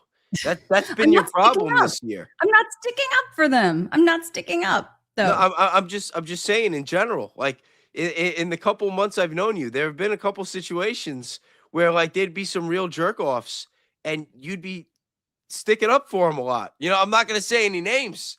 But I think the chat could take a wild guess who I'm talking about. He's lurking around. Love to send him a link right now, get him on the stage. Got some questions for that guy. Lying on my name to Didi. No, I'm kidding. I'm just having fun. I'm in a really good mood today. I'm just having fun. I can tell. You are yep. American discourse like Kelly's being strategic. Yes. I mean, look. Oh my gosh. Buffy Tay, mom, she's like, throw down, Kelly. Okay. I mean, I'm no like the thing that I want to say I can't say because come on, pop some shit. No, it involves someone else. Oh, it involves another family. It involves another family, and I can't do that. Well, listen, I made it clear. I made it clear before my position on that when we were talking about the alleged threats on Ivanka Trump. Okay, women and children always need to be left out of stuff. But if you could spill tea without it involving women and children, I'm game. I'm ready. I want to hear it. Folks can read between the lines enough, but okay. They can Google around enough. All right, you got something you want me to add to the stage? Oh yeah, I mean, just for a brief second. This shit! Is that my mask of Blake? This was just one of the masks. Okay, this was just one of the masks. Okay, and there were several of them. And yeah, there were several masks. In fact, in the clips that I was looking back through, like there were some with hair built into them. Wait, where is this? This is at the National Spy Museum in Washington, D.C. Really? The National Spy Museum? Yes. Yo, That's kind of creepy. Yeah. And so, I mean, they have all kinds of things, but this was like, so when I first did my lengthier piece about the Charlie Kirk case, I had said, don't forget that over 100 years ago in Germany, the United States used pigeons and strapped cameras to them and flew them as drones. Okay. And so that was technology that was far ahead of its time in 1915. So the technology that we have now would be way advanced beyond what I think we can think about, in our day-to-day lives, right? And so it's just interesting that there, I mean, when you tour the museum, there's stuff like, I don't know, like an umbrella gun, I think. And I mean, all of these different random little contraptions, but they have it on display. I mean, hopefully they still do, given. I was talking to somebody about this the other day, and because they say that DARPA is always like 10 to 15 years ahead of us. And I think it was Danks I was talking to about this, where we were talking about ChatGPT and just AI in general, not even ChatGPT, but AI in general. And him and other people believe that because of like this Cold War that we're in with China, that he believes that AI, that we're not that far behind the government in terms of AI capabilities. And I just don't believe that, because we've always been in some sort of Cold War, whether it was with the Soviet Union or China or whoever. Like, there's always been somebody else, like some type of opposition, which you could say is a motivation for us to accelerate the process in which the tech that we're capable of, that we're exposing to the public. And when you look at just like CGI in movies and things that we've been seeing on our screens for over a decade, I do believe that we are still way behind. When I say we, I mean like the public, that our knowledge of what the real capabilities of AI are far exceed what they're showing us and what they're telling us. And I think that is also being proven by this like sudden wave of data centers that they're trying to, build everywhere. I don't think they would be fighting as hard and trying to have as many data centers if we were just like where we're led to believe we are with AI. Does that make sense? Did I explain that right? I think so. Yeah. Yeah. What do you think about that? Yeah, I think that there's always, when the government's pushing anything, I would say more often than not, it's got at least a dual purpose, if not a triple purpose. There's more often than not an alternative, potentially nefarious reason that it can be used for. If that's not the leading reason, it's plan B. But now the question is, if I'm right about that, and the public is, because we're seeing how fast AI is exploding and how fast it's accelerating and all the capabilities just over the last 5 years, what it's able to do. Even if we're 5 years behind what the government is capable of, where does that mean in terms of where they are now? Wait, if we, as in like citizens, are 5 years the United behind? States government is even 5 years ahead of the public as far as like whatever the best AI capabilities are, whether you're talking about search capabilities, the way the speed and the accuracy in which it can accumulate data, if you're talking about like the videos that it's able to make and what could pass for real, if we're even 5 years behind the United States government, what is the United States government capable of, and how are they implementing it today? Man, it's a wild question, because if you think about where we were 1 year ago or 2 years ago with our knowledge of AI, we've come such a long way, baby, and if they're 5 years ahead of us, that almost feels like, who knows? It feels like 10 years. It feels like whatever. It's crazy. Yeah. I I mean, they may as well.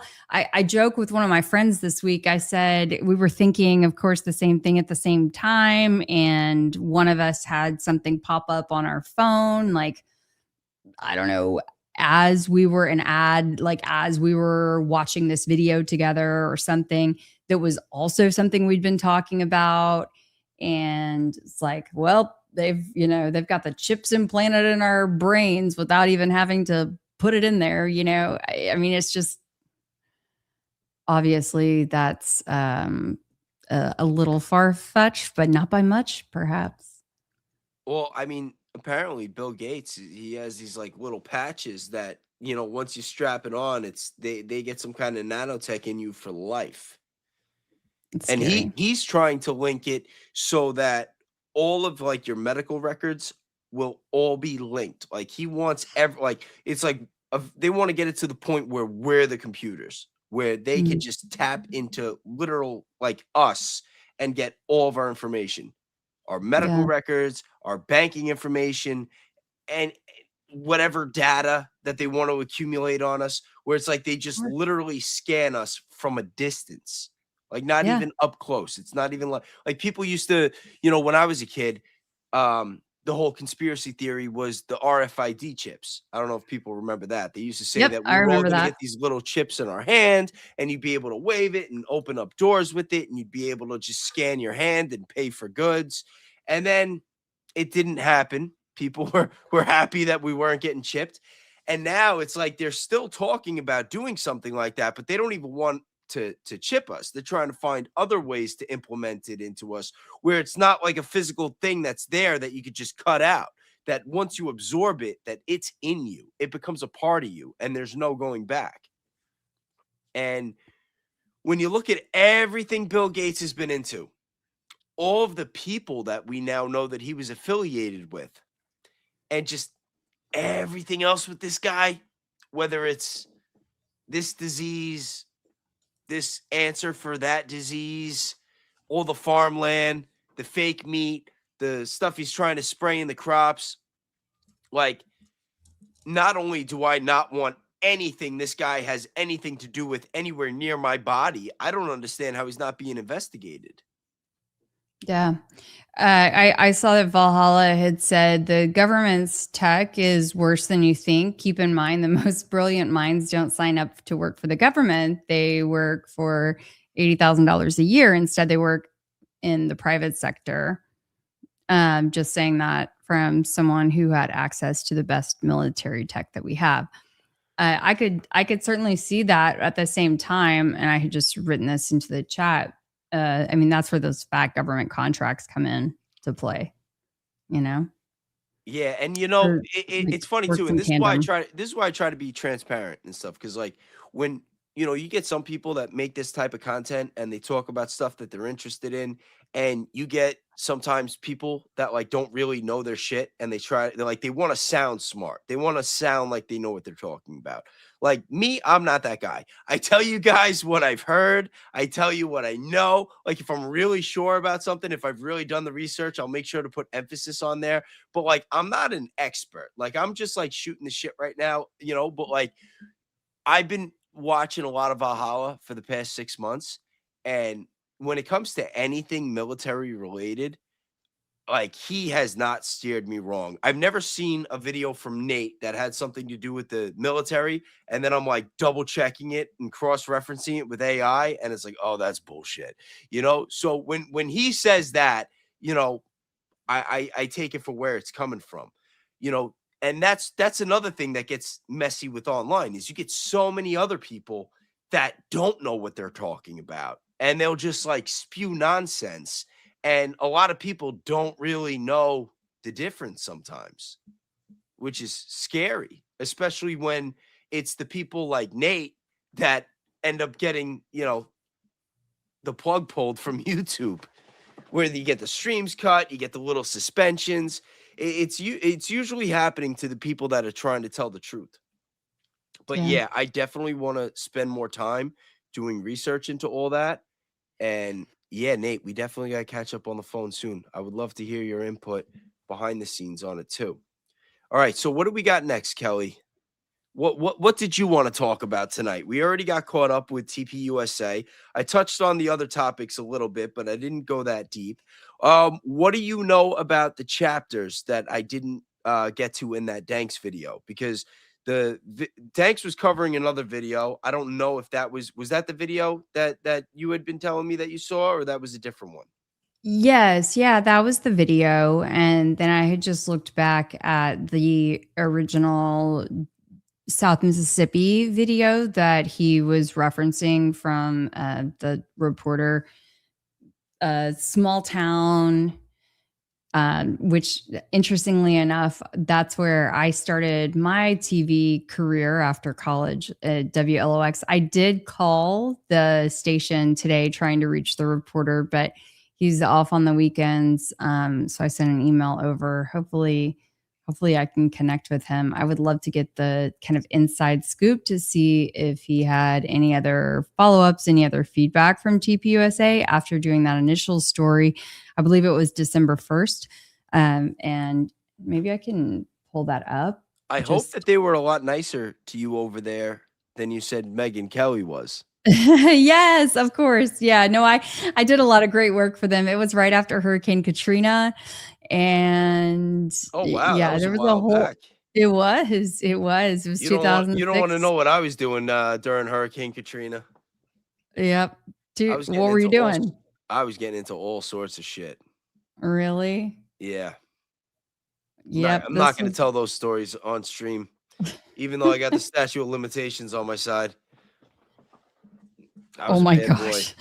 Yeah, this was 2006 to 2008 that I was in South Mississippi. So, although Valhalla the guy on the phone. Valhalla says all the coolest, highest tech stuff we got in the Army Special Forces was we always purchased from the civilian sector. Yeah, that makes sense. That makes sense. Because when you're in the private sector, you can make the money.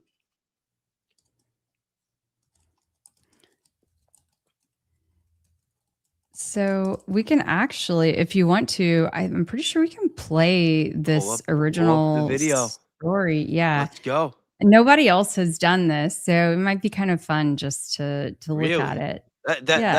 That's a bold statement. Nobody's done it.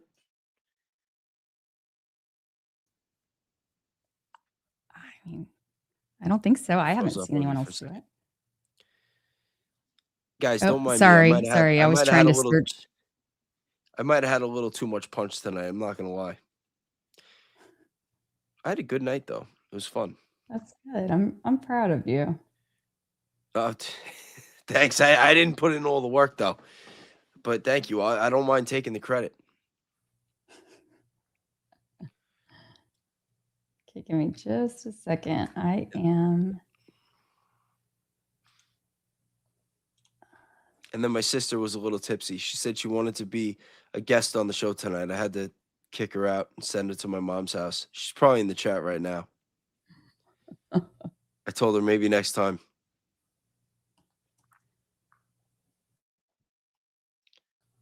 Let me know when you get it. I'll pull it up. Okay. Yep. I'm almost there. Oh, I see. We've got a local there. Oopsie Poopsie Homestead. I live 30 minutes west of Biloxi. Let's see. Okay, so you are in Hancock County, maybe. See, I'm doing my. This shows you guys. I lived there for 2 years. So tell me if I mean that whole like area was absolutely devastated by Katrina. Whew, it was rough. How long ago was Katrina now? Was that 2005? 2005, yeah. It was 2005, right? Yep. Bay St. Louis, yep. So, yeah, so actually, so Robin Roberts, do you know who that is? No.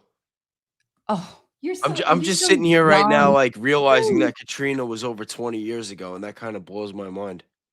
Yeah. Yep. And so Robin Roberts, she like was on ESPN at some point. But she was on Good Morning America. I don't know that she's on anymore, but she's amazing. She's from Bay St. Louis. And so thankfully, she really did a lot in helping to get a lot of attention to the South Mississippi coast, which was so devastated by the storm. New Orleans was getting all of the publicity, you know. And anyway, because Robin was from the area, of course, she understood. Okay, I am putting the link in the private chat if you would like to. Oh, I thought you were just gonna put it to the stage, but yeah, private I chat. just my computer is a little glitchy, so if you do you know how to play from your side? Yo, I'm like almost a pro on this now. Okay, good. I'm so proud of you. Thank you, thank you. All right, which one is this? Is this the one? Remember to put on the audio because I used to forget to do that a lot. And just play this video? Yeah, this is just, I mean, it's a short little story, but I think it'll give people good context. This is from December 1st, 2025 in South Mississippi. When we make it through this little ad. Yo, get out of here with this Ford commercial. I'm not trying to plug Ford right now. Who do these people think they are? Well, let's get through. Tonight's Gulfport School Board meeting as There we go. petitioning to start a club that opponents deem divisive. It was standing room only at the Gulfport School District meeting. Community members and leaders flocked to hear the discussion over whether or not students at Gulfport High School should be allowed to open a chapter of Club America.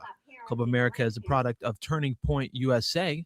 According to Turning Point, Club America is an opportunity for high school students to learn about American exceptionalism, the importance of constitutional rights, and standing for freedom. Well, I've always had a very strong pull for talking about government and the market and Christian values. And ever since Charlie Kirk's unfortunate passing, that I decided that really something needs to be said since his voice is no longer heard. Her and her mother took the issue to the school board to hear the case. Many attended the meeting to speak out against the club, citing Turning Point and its founder, Charlie Kirk, as problematic and divisive. And Charlie Kirk, God rest his soul, I really believe he had some good ideas, but he also had some very bad ideas. But it's just Club America and Turning Point USA is so divisive. It's so anti-everything that it has no place in the Gulfport School District. It has no place in any school district, in my opinion. It's using kids in a war and they have no idea they're being used. The speakers pointed to comments Kirk had made regarding the Civil Rights Act, Martin Luther King, and George Floyd. That truly is not what this club is about. And we are looking for a strong community of Christians and just everyone that wants to be involved and to learn about God and about our government. And I really want people to know that this is not about hate and we do not hate anyone.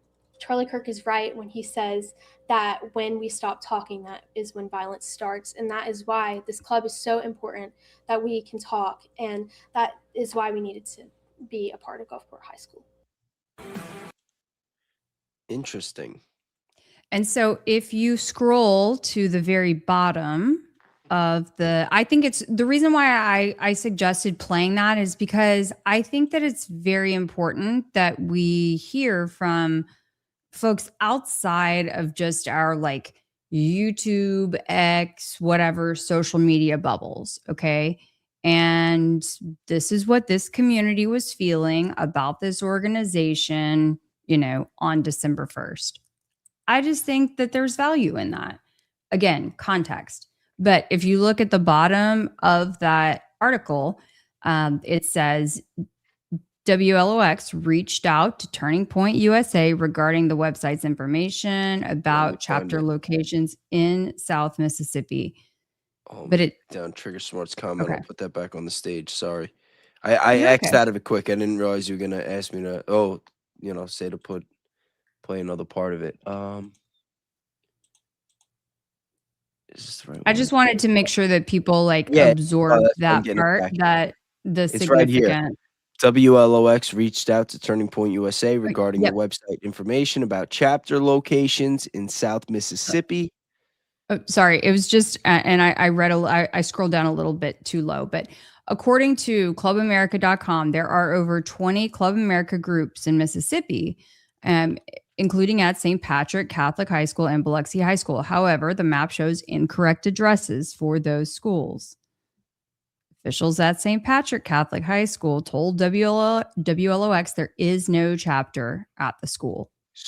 So right here, even before the video or the story broke out, there were already schools that were coming out saying, yeah, they're saying we're affiliated, but we're not, and the address they're using is not ours.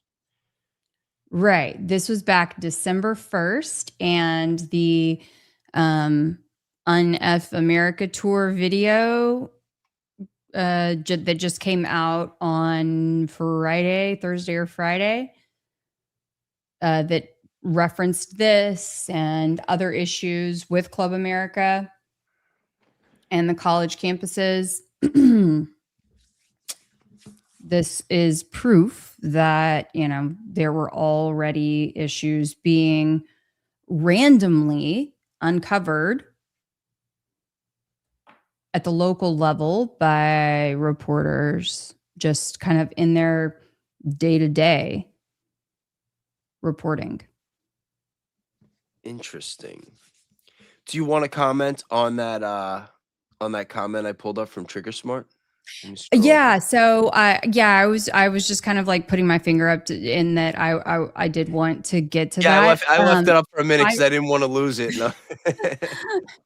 I saw that on kind of a mashup of things on X, but I've only saw one tweet about it, so I don't know if there have been subsequent things or if they have officially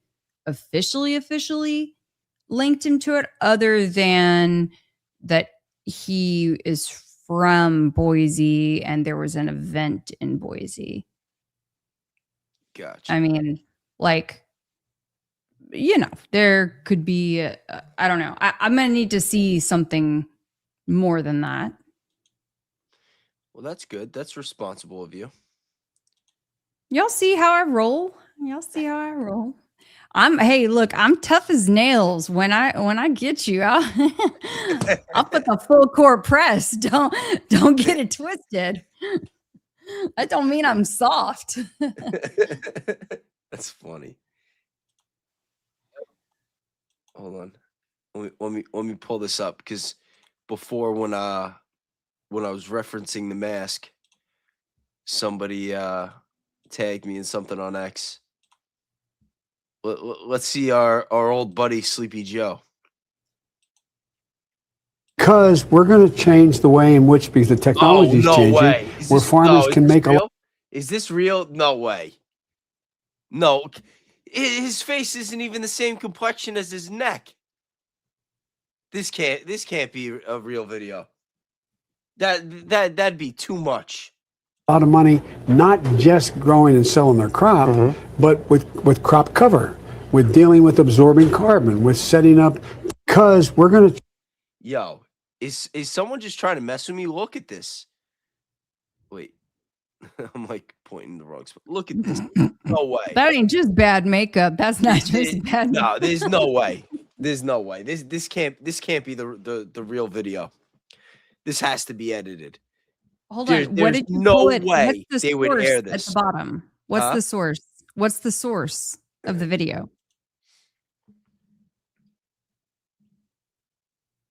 But when you click on that, does it show where the video is coming from? Does it show it's on CNBC? For real? No, it doesn't show. It's just CNBC got that television 6 years ago. Okay. It does. Yeah, it doesn't show. I thought maybe it was going to show the official YouTube, CNBC bug or their. I got to investigate. I got to investigate this. Okay. Hold on.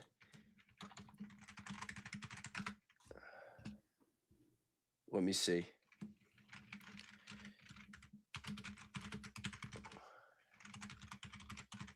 If I could find something actually. No way. Oh my God. It wasn't even hard to find.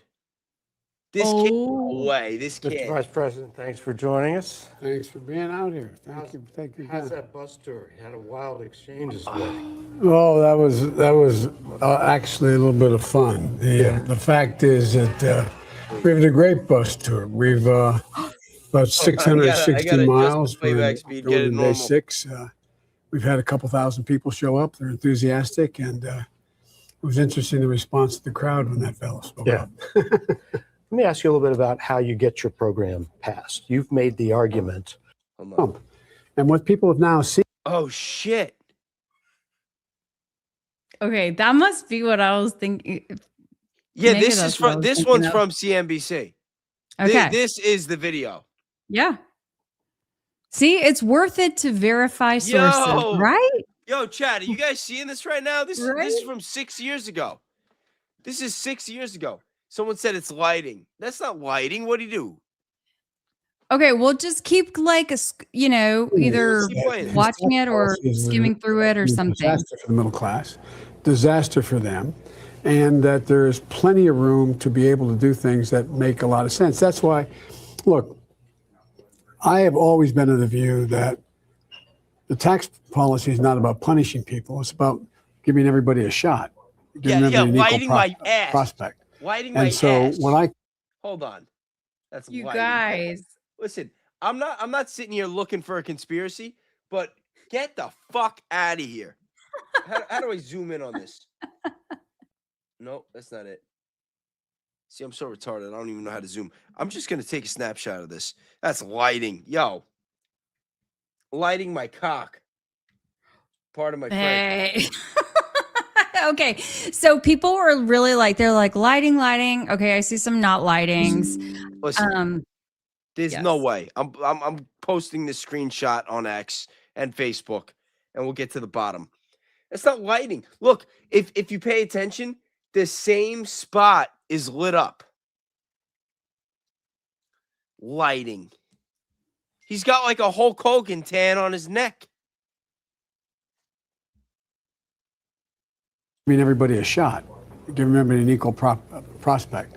And so what I call for example, there's overwhelming evidence now that the idea that the capital gains tax is promoting growth is just not the case. Yo, look and at so his I neck. think, It for goes around his example, whole we should neck. charge. How can that be lighting? Watch, when he has his neck out. I mean, makeup, maybe? Maybe? I mean, if you're going to tell me that it was makeup, come on. Lighting. Look at this here. That's the shadow. There's a shadow right there. Look at this. Look at this part. The light's hitting, the same light that's hitting here is hitting here too. That's not a collar shadow. Over here, especially over when he's here, there's sat a shadow. Over here, there's a darker shadow. But over here, up here, there's no shadow. And what a distinct line too.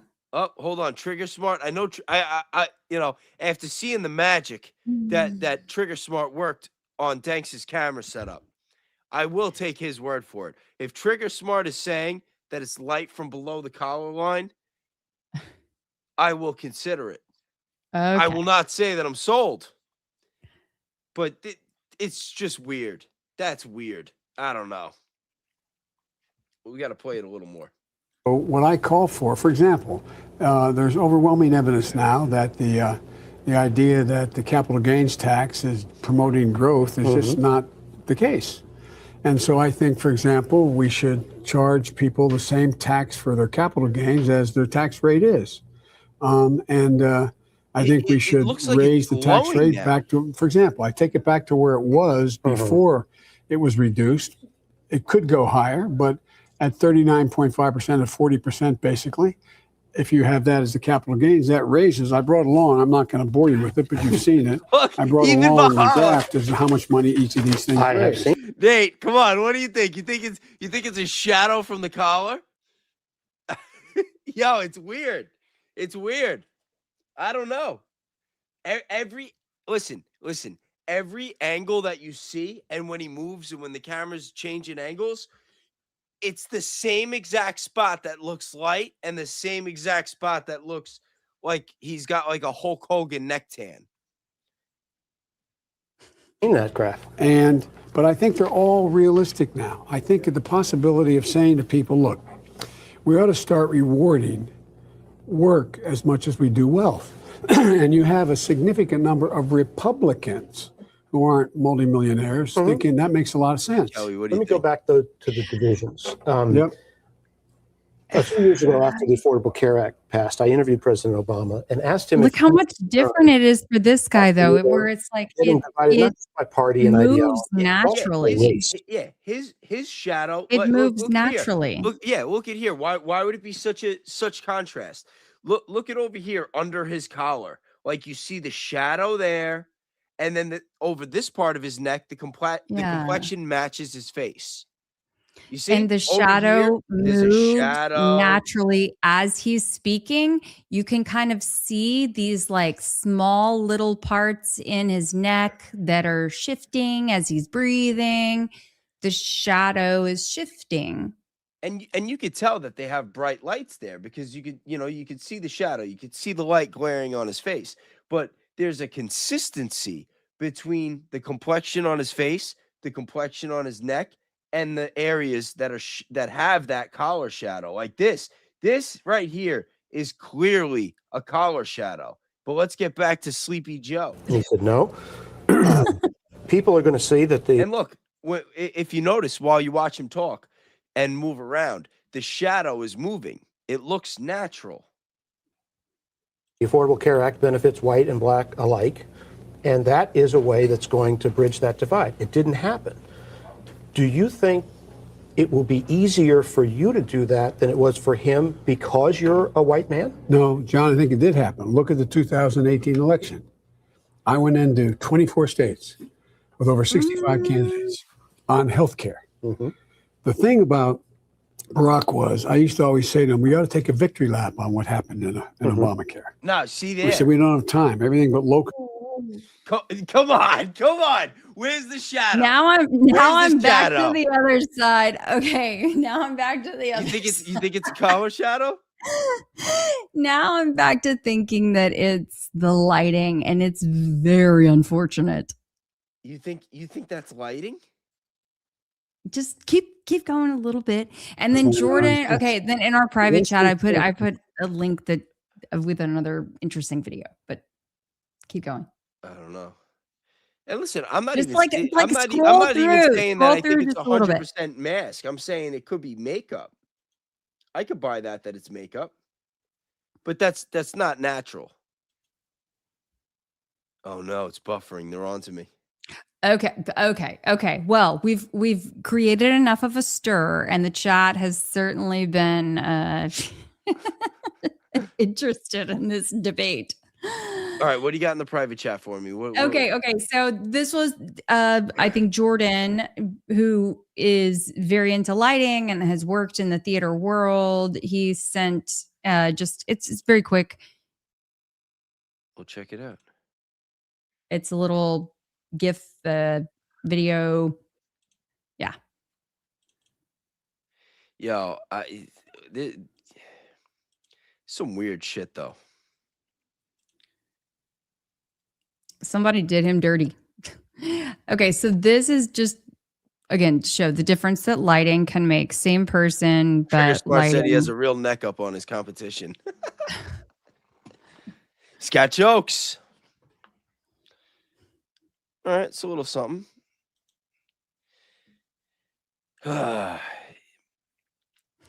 Trigger, he was neck and neck in the last presidential race. Nate says it's weird. It's weird as fuck. Can't tell for sure. No, you can't tell for sure. And again, I'm not sitting here trying to spread conspiracy theories saying, oh, it's a mask. It's a mask. I'm saying it's not natural.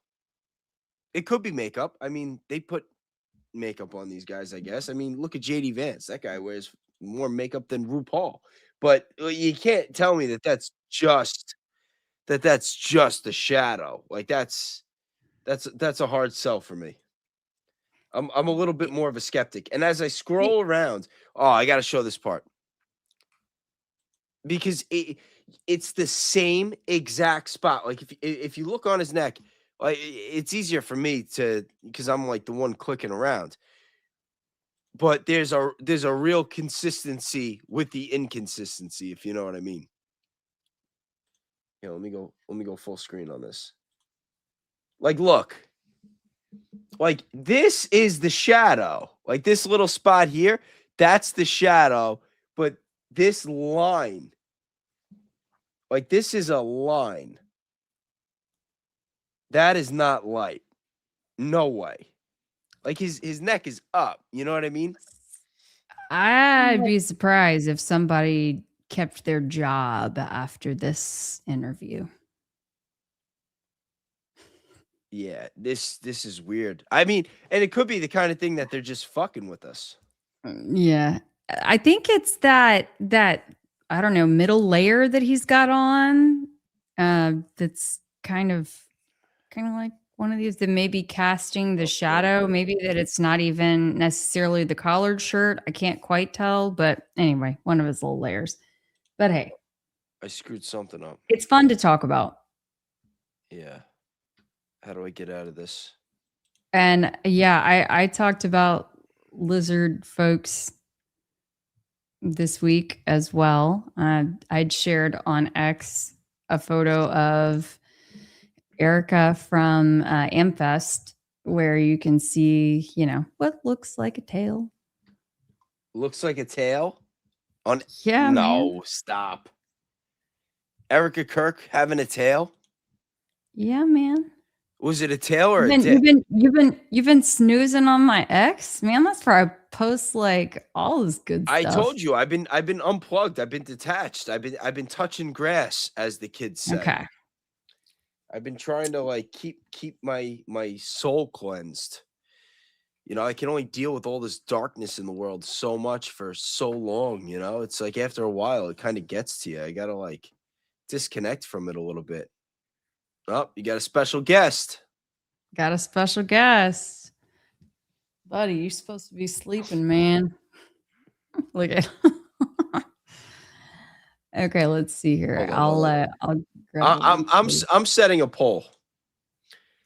All right, so first, hold on. The last poll, let's end this one.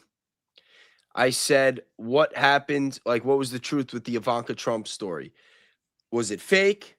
Was it a real threat? Oh, wow, I spelled threat wrong. Nobody told me.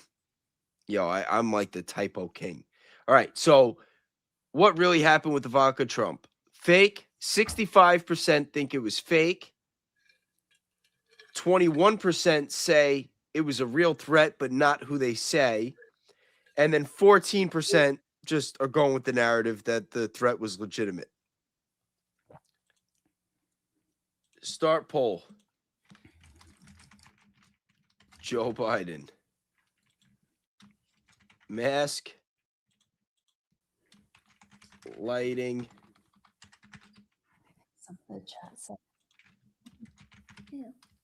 Makeup. I'm curious to see what people think about this one. because I told them. But that's weird. Okay, I'm pulling up that clip for you. Oh, you got a clip for me? Well, the Erica one. I was gonna pull. I can pull the photo up for you. And if listen, I don't want to get my channel nuked for showing a clip of Erica Kirk's dick. Oh, I mean, it's up to the chat if that's what it is. On? I don't want the little ones to hear the foul language. It's look, he's heard way worse from other. That's not the point, people. Kelly. I'm supposed to be a good influence. You are supposed to be a good influence. Okay, here we go. Valhalla's also going with lighting. Listen, you guys could be right. I think it could be makeup. Like I said, I wasn't sitting here saying it was a mask. It's just I don't know. I don't know enough about how lighting works. As you guys can tell, I'm not a professional. I don't have a trigger smart quality or a Valhalla VFT quality setup here. Kelly, your setup's pretty sick too. Damn, I gotta catch up. Thank you. Thank you. Trigger helped me refine things around this joint too. What a nice guy. He is. He sure is. All right. I sent you the X photo. And then if folks really want to look at the you sent it video, in the we chat? can take it from there. Yep. Oh, well, why don't you just put the... It's all right, I got it. I don't want to get too glitchy. I don't want to push my system too much. It's been acting crazy. We gotta get you a new computer. I just got a new computer in October, but it's ever since I did this Erica video, EK video, like 2 weeks ago.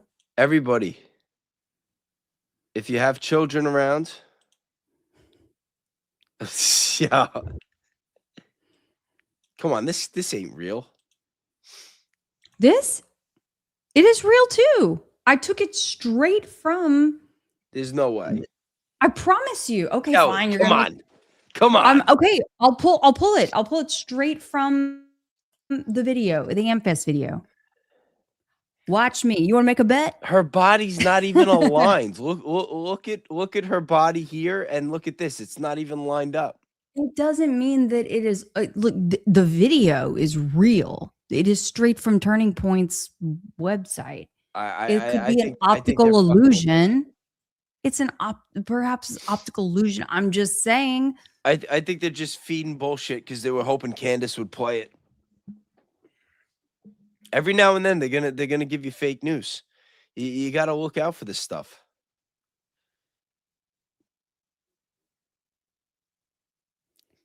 But it is real. It really happened. I'm not saying that it isn't real light. I'm saying that this is really how it looked in, at least on on their stream. I'm not going to believe it until I see it in a Drewski video.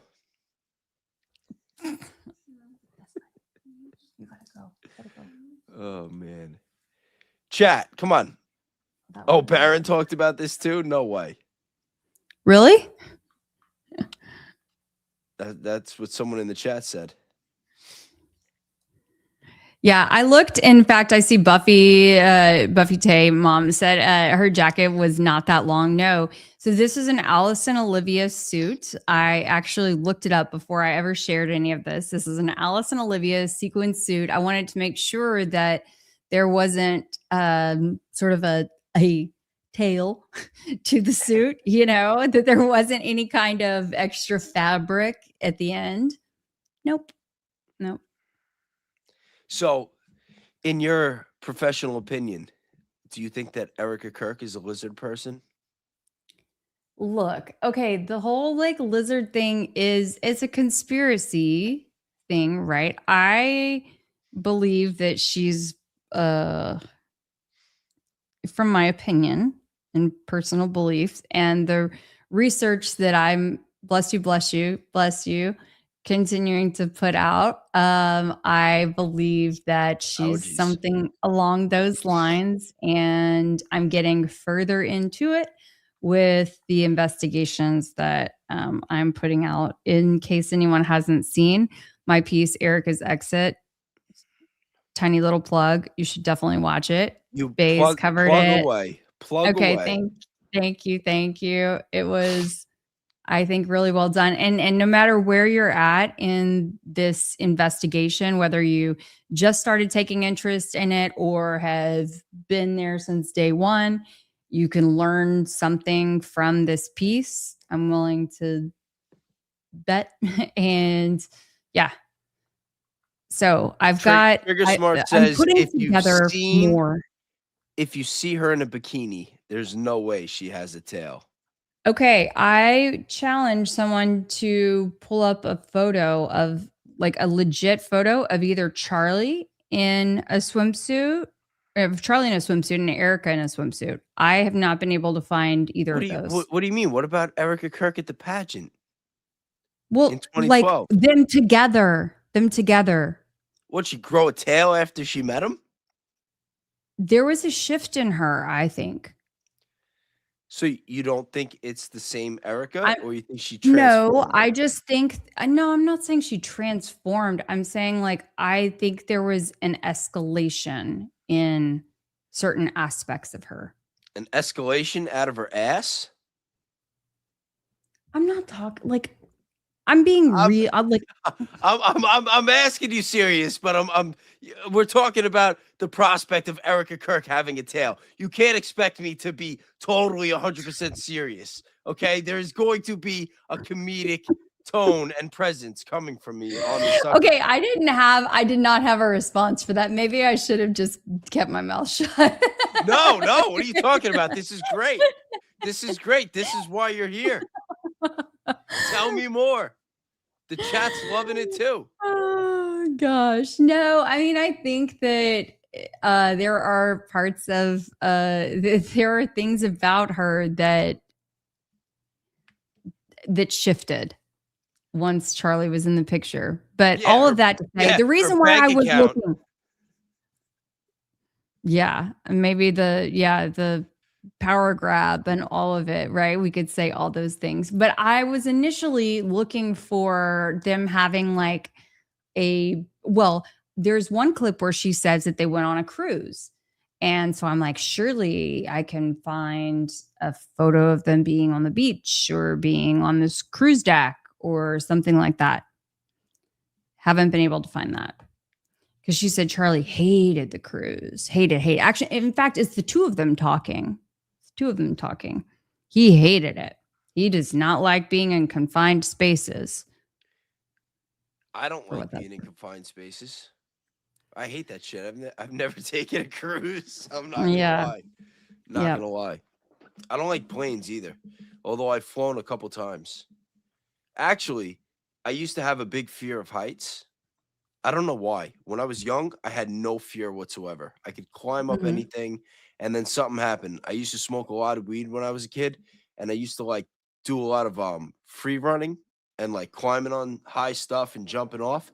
And then one time, I was about to jump off this roof onto a car. I was like 15 years old. I was high as hell, and out of nowhere, I had a panic attack. And from that day forward, I was afraid of heights. It was the weirdest thing. It was like something that I had done a million times. And then that split second, it got to me. It was like raining too. So I don't know. I think it was the weed, but it had like a real effect on me. And then after that, I would do things I normally did. And like, I would get to a certain elevation and I'd be like, oh shit. So to overcome that, the first time I ever went on a plane was to go skydiving.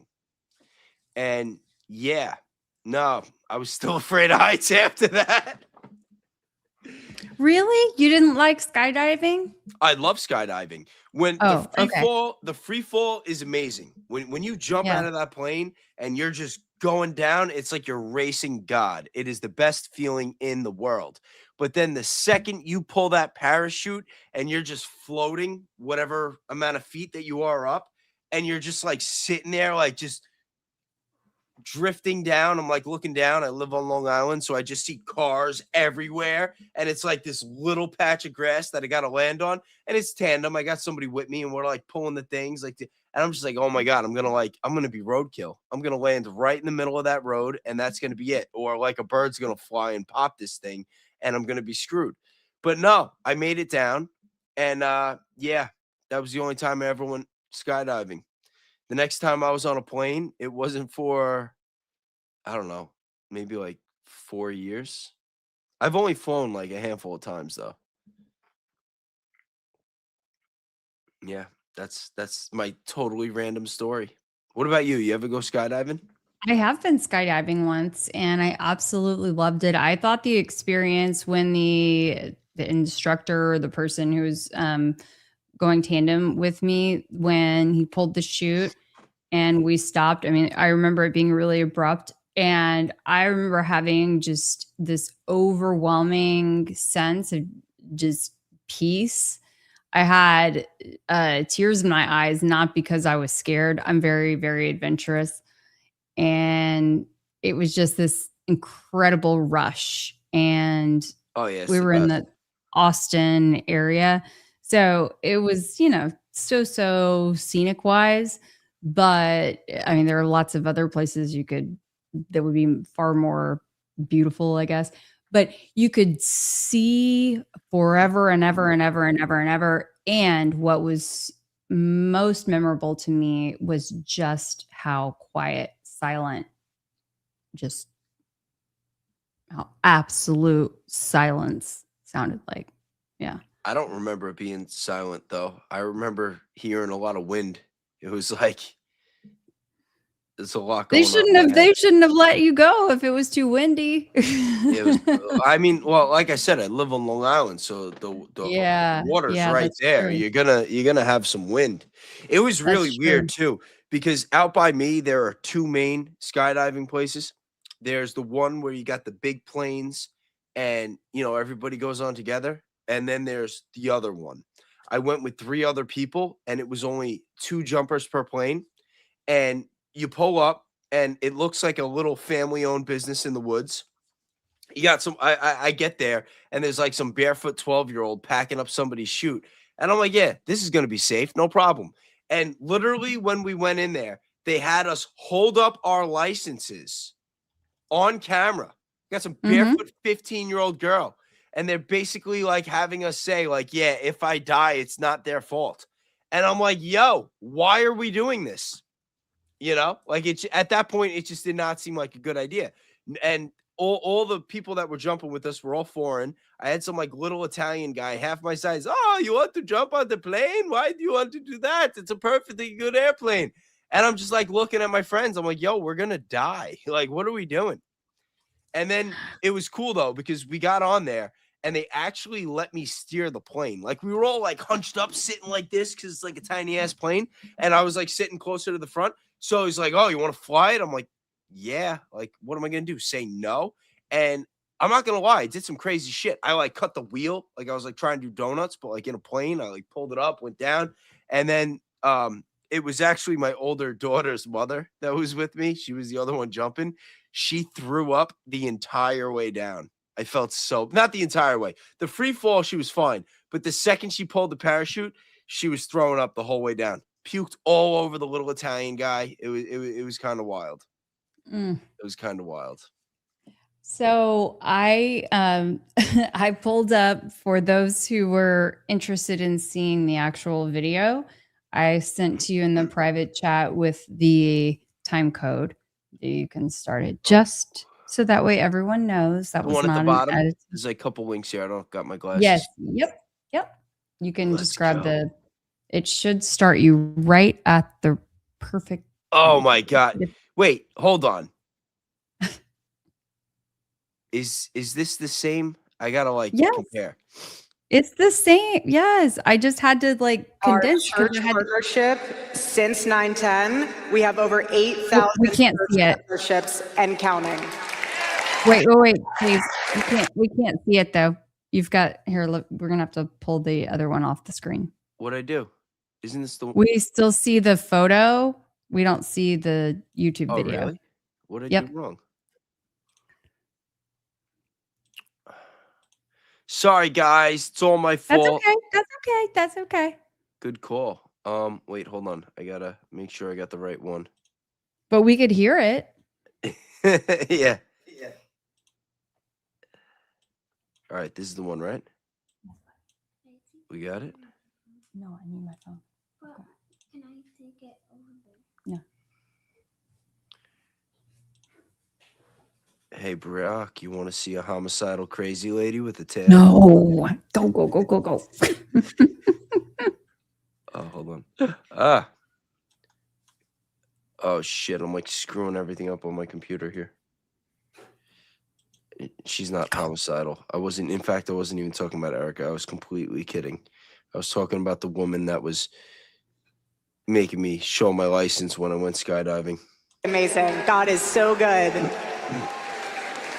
God is so good. I also want to note that our church partnership since 9/10, we have over 8,000 church partnerships and counting.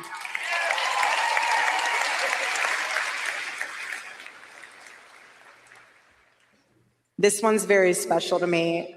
Charlie's Yeah, that's got to be the stand for the podium. love for debate will always be. Watch. Now I'm buffering. What the hell?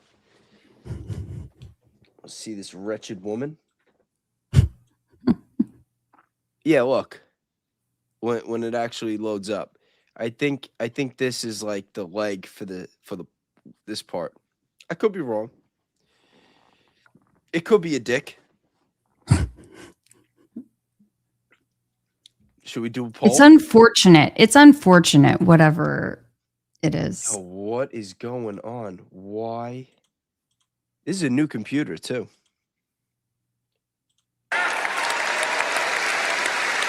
We are going to get my husband's friend, No, it's moving. JD Vance. Oh, no, it's a shadow. It's a shadow. It's her leg.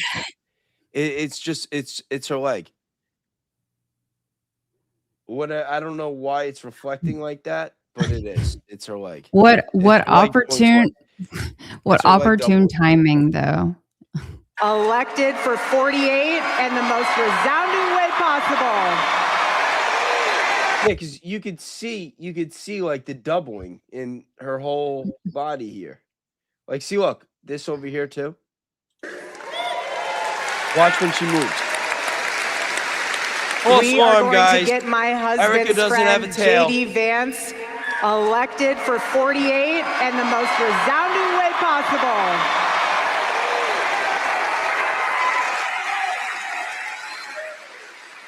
You would think And someone for would our have checked this. hometown Arizona folks, are you guys in the house? See, look, Arizona? we got the back shot. Go bigs or go home is where we're at right now mentally. But my husband didn't build this movement so people could feel comfortable. He built this movement so people could feel brave and to be. I can't listen to this woman. Okay. So, but I also want to show you another one. Okay, from Amfest as well, from the same night. Also, I know this is going to break some people's hearts because when I was posting about this on X, some people were quite disappointed. Oh, you're not when gonna I make shared me this play Ben one. But Shapiro, are you? I was planning on doing like a whole series on. No, don't worry. He had one too. Okay. But that was like expected, I guess. This was Russell Brand. He might have a tail. He might also have a dick. The interesting thing, the interesting thing about this is he did most of his speech in front of the podium. Okay. But then I want to get this exact part. And I'm going to skim through it. But he goes behind the podium and he pulls out, he says something really, he pulls out like the Bible, I believe, or he's got it sitting there on the podium. But he says the words that he says and the appearance of the tail at the same time are bizarre. So stand by. Oh, you don't have it? I'm getting it. I was trying to stall and do the things at the same time, y'all. This is like, doing a lot of things at once. Yeah. Shout out to Trigger Smart and Bahala for still being here. And Jordan Henshaw. I see you, buddy. Trigger Smart says, Kelly, I feel as though your time could be better spent in your research. And then look what Nate says. Look what Nate says. Where is it? He said, homicidal crazy lady with the tail is wild work. But no super chats on that one. Oh, I'm dying. Oh, God. Okay. I think everyone would send a super chat if they actually found proof that Erica Kirk had a tail. Oh my gosh. Okay. Hold on. Let me focus in here because I have sent it to Jordan previously. And then give me a second. Jordan, I need you to come through right here. Darn it. I probably have it saved in should have notes came more somewhere. prepared. At least I have. Well, golly, I didn't know we were going to venture partying. into this territory. Yeah, I didn't either. I thought this was going to be well, you know what? I'm glad it's a light live, especially with all the dark stuff going on. Yeah. You know, because like I said, like sometimes it's like you got to here we go. unplug a little bit and just have fun. I think I got it. Okay. Let's see. I want to put you to the perfect spot. Here we go. Almost there. The anticipation is killing me. Okay. Well, how about you stall with me for just a second, because I'm almost there. Okay. I'm trying to make sure that I'm not going to waste everybody else's time once I get him up on the screen. Yo, all this like mask and tail stuff has me thinking about Jim Carrey again. Remember that when I got all on the Jim Carrey, I'm like, I'm going to get down to the bottom of it. And then I did a live on it, playing all this like Jim Carrey stuff. And YouTube, they didn't demonetize the whole video. They didn't take it down, but they had me trim out. Like they said, oh, you got to trim out these parts because of copyright. And they trimmed out every part with Jim Carrey in it in my Jim Carrey live. Really? Yeah, like half my live was gone because I was covering Jim Carrey clips the whole time.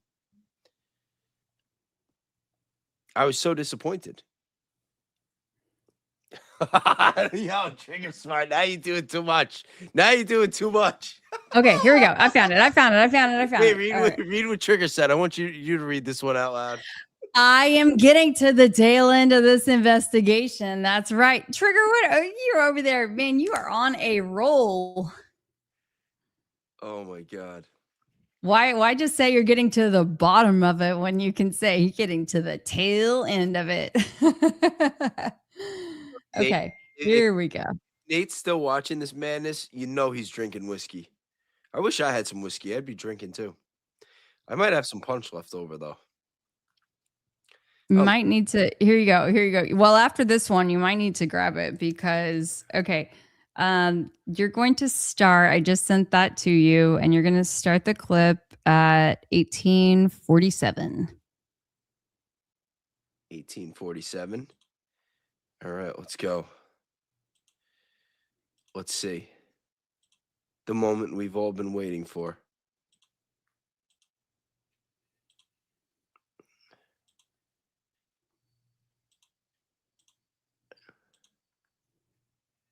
Hold on, the volume's not up. Talking right now. I mean, when I read it, not me, I am saved. Oh, wait, go back. I think you missed. Too far. There you go. Right, 1846. Here we go. 6. The temptations of our Lord and Savior Christ Jesus. This is the devil talking right now. I mean, when I read it, not me, I am saved. Although this shirt's pretty diabolical, baby. Hey, my wife got me this shirt. I love my wife.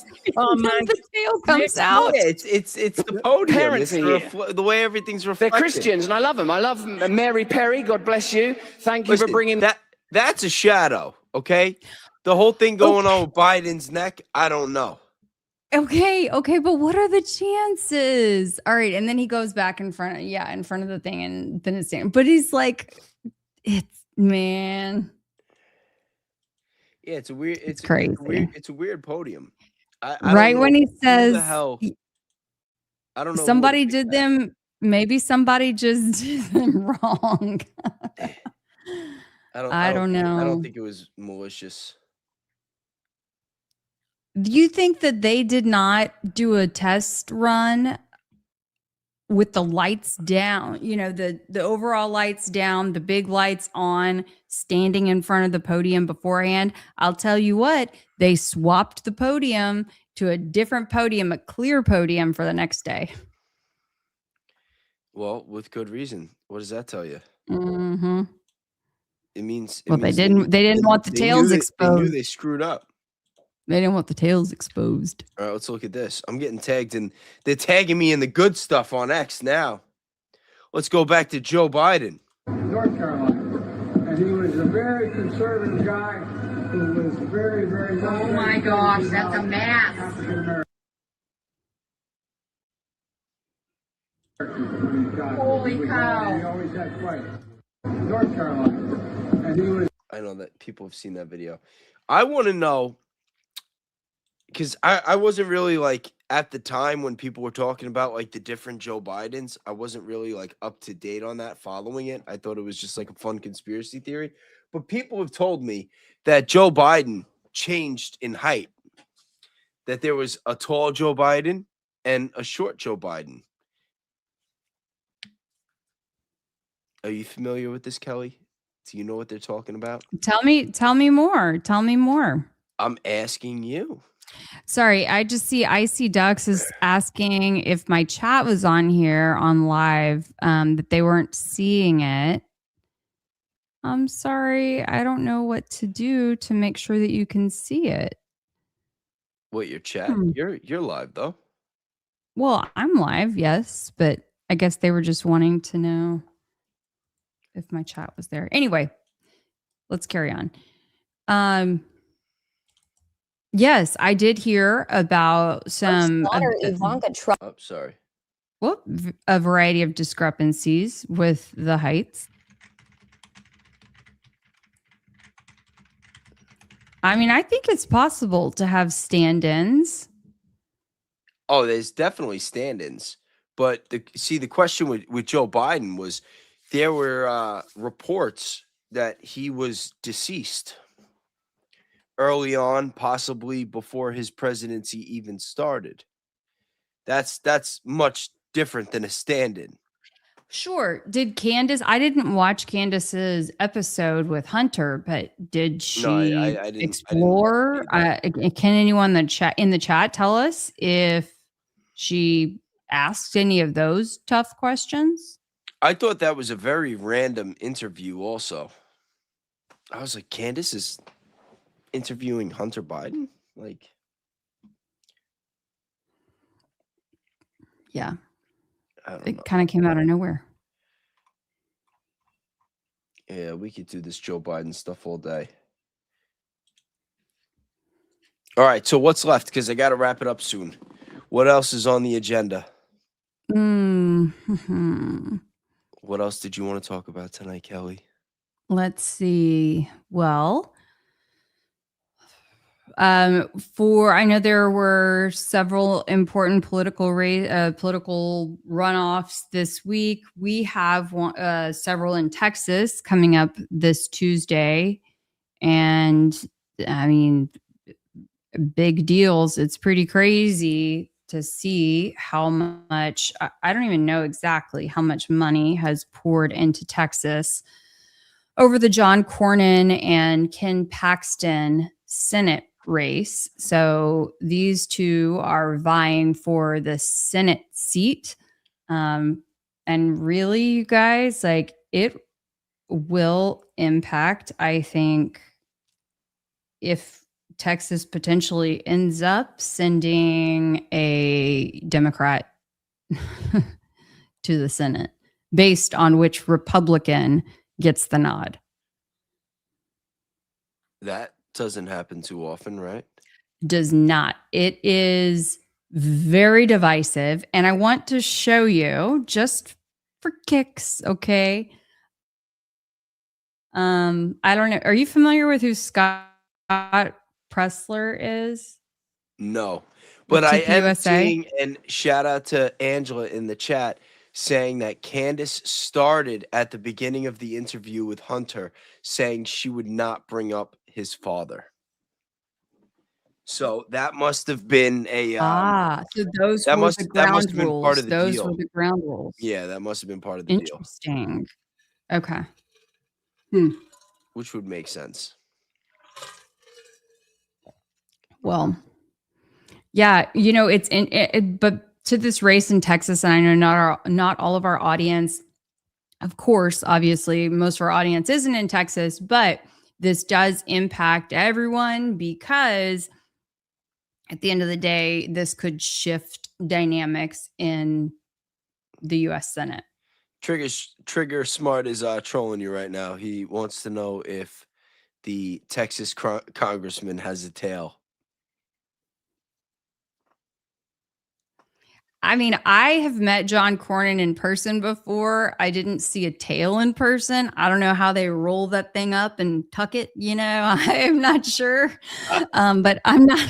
He might be tucking it, folks. But I'm not. I am definitely not a Ken Paxton fan. I'll just throw that out there. Okay. So, Yeah. that's all I'm going to say. I don't know how he tucks it. Oh my God. Yeah, I don't know. I'm being honest. Okay. That was a great response. That was a great response. About time I come back with a great response. We need Trigger Smart over there with the lighting when they get him on camera, so we can find out the truth. Find out once and for all if he's got a tail. Yeah. What's interesting though is that he had that Cornyn apparently, he says that he's voted with Trump 99% of the time, and Trump is endorsing Paxton. TPUSA is endorsing Paxton. And so, look, me personally, anybody the TPUSA, is going all in on, I'm like, Can you do that sound effect again? You can save it. Don't worry. I'll make a recording if you need it.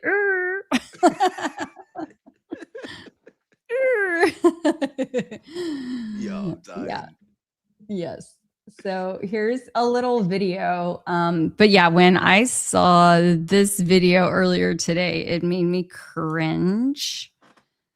Just to think that they are the TPUSA, for example. I mean, they know, you guys, this is a big, big, big race. And so they're throwing all the resources at it, including TPUSA's very own Scott Pressler. His hair is longer than mine, actually. Wait. That's no, come on. Yeah. Kelly. Yes. You got to be fucking with me right now. No. Stop. You know I'm bringing the heat. Stop. Yo, you're bringing something. I don't know if it's heat.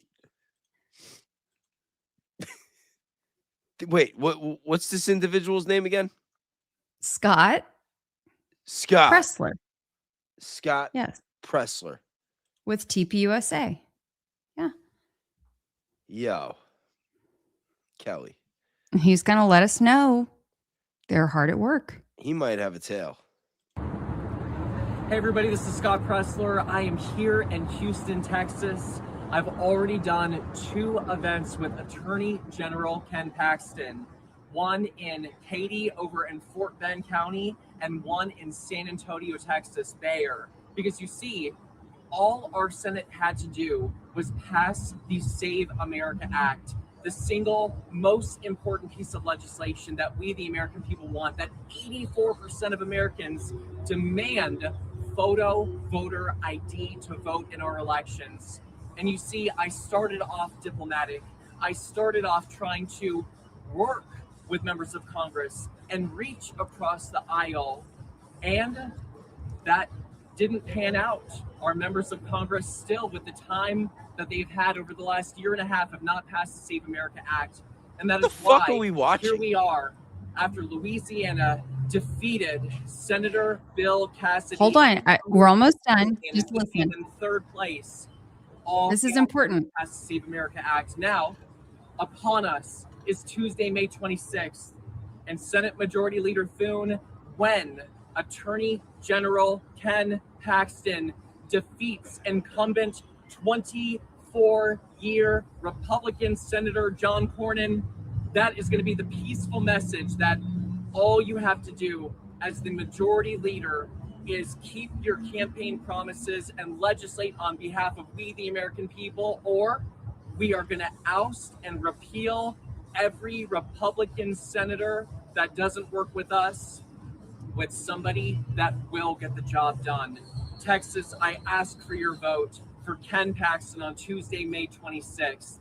Senate Majority Leader Thune, game on. Game on. Okay. Lots to unpack there. Yeah. You're bringing the heat, Kelly. Let's hear it.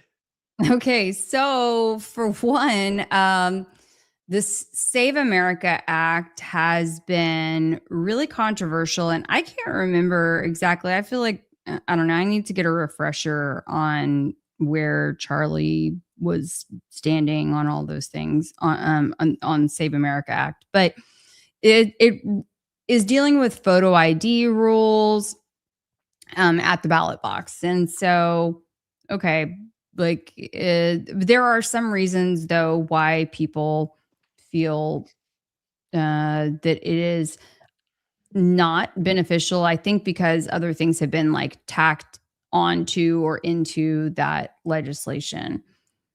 So in addition to that, I don't know. I just feel overall very concerned about the way that TPUSA is so emboldened and feels that they can just march in and say, you follow us, you do what we tell you to do, or else. I don't like that. I got a real problem with that. Yeah, it seems like there's been a lot of that in our politics lately, where these people just want to push their weight around. But then also, I also want you guys to think about too, Scott Pressler has been involved with TPUSA. I don't know exactly how long, but for several years. We also know that there are many other folks in the, in forward-facing TPUSA positions, not just kind of like in the lower level positions that are what's the right word to use, but you know, that are friendly to the LGBTQ community. And so I again have a really, really hard time believing that if a person like Tyler, you know, really felt so passionate that, oh, Charlie is so firm in his ways and his hate and this and that. Like, it does not track. The guy employed many people in the LGBTQ community. That's the reality. And Tyler seems like a pretty smart dude.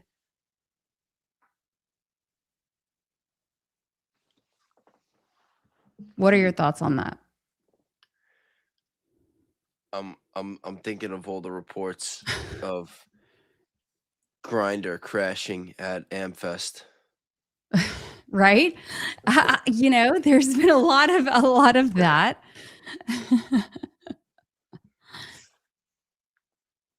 Yeah. Oh my God. Tonight's been a lot of fun though. Tonight's been a lot of fun. We went in some pretty strange. No comment. Come on. No comment. No comment. You got to at least, you make me comment. Come on now. What do you mean? What do you want me to say? What do you want me to say? Sorry, my dogs are barking. Hold on. I just want you to like say, do you have any thoughts on that? That's all. That's all. It's just I'm like just kind of baffled right now by it. It's you know what I mean? Like I've been joking around a lot tonight, and like that, like it was getting more serious, so I don't want to make a joke on it. So I might have to sit on it and do a little more research. I want to like, and it's not really research that I want to do, but now I'm gonna kind of feel obligated now that you're putting me on the spot for a statement here.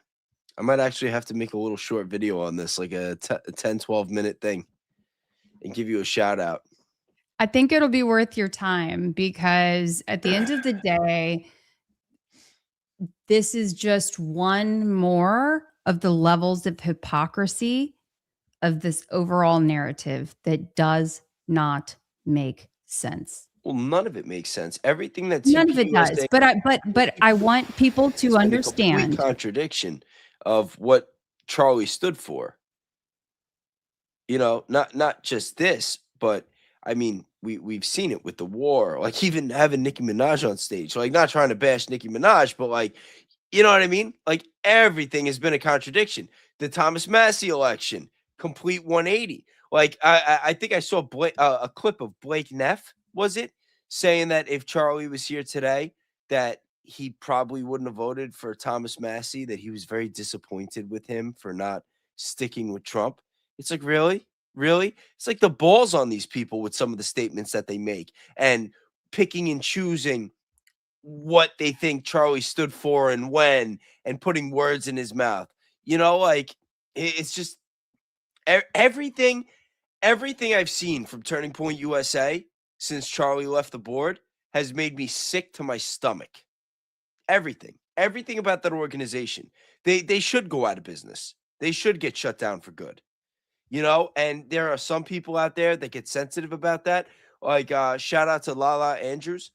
She's become a pretty good friend of mine. Like, we go back and forth. I did an interview of her. I think it was about 2 months ago now. She used to work for Brexit. And she worked with Charlie Kirk and knew him and knew Tyler Boyer and Brian Harpole. And she gave me some really, like a really good perspective that made me look at the situation from a different lens. And she got like very upset at the idea of like people bashing Turning Point USA and rooting against it. And that, you know, like she was still defensive of Turning Point USA because of what it stood for when Charlie was here and, you know, what it meant to her when she was a part of it. But it's like at the end of the day, that organization is long gone. It's long gone. The Turning Point USA that we had when Charlie was here and he was doing the tours, that's not the company that's there today. And the organization that's there today is a disgrace. It's an absolute disgrace. I'm not going to go as far to say, because, you know, like I've seen all these clips. We've seen certain things that I believe would warrant an investigation. I'm not going to take it further and say that it's like some kind of criminal enterprise like some people believe. Like, I'm not saying anything like that, but I'm just saying the message that they're sending now, as opposed to when Charlie was running it, is not the same message. And it is a spit in Charlie's face every time they have that show going, every time they have one of these events, every time Erica Kirk goes out and gets on a stage and starts spitting some bullshit. It's just they shit all over the guy's legacy.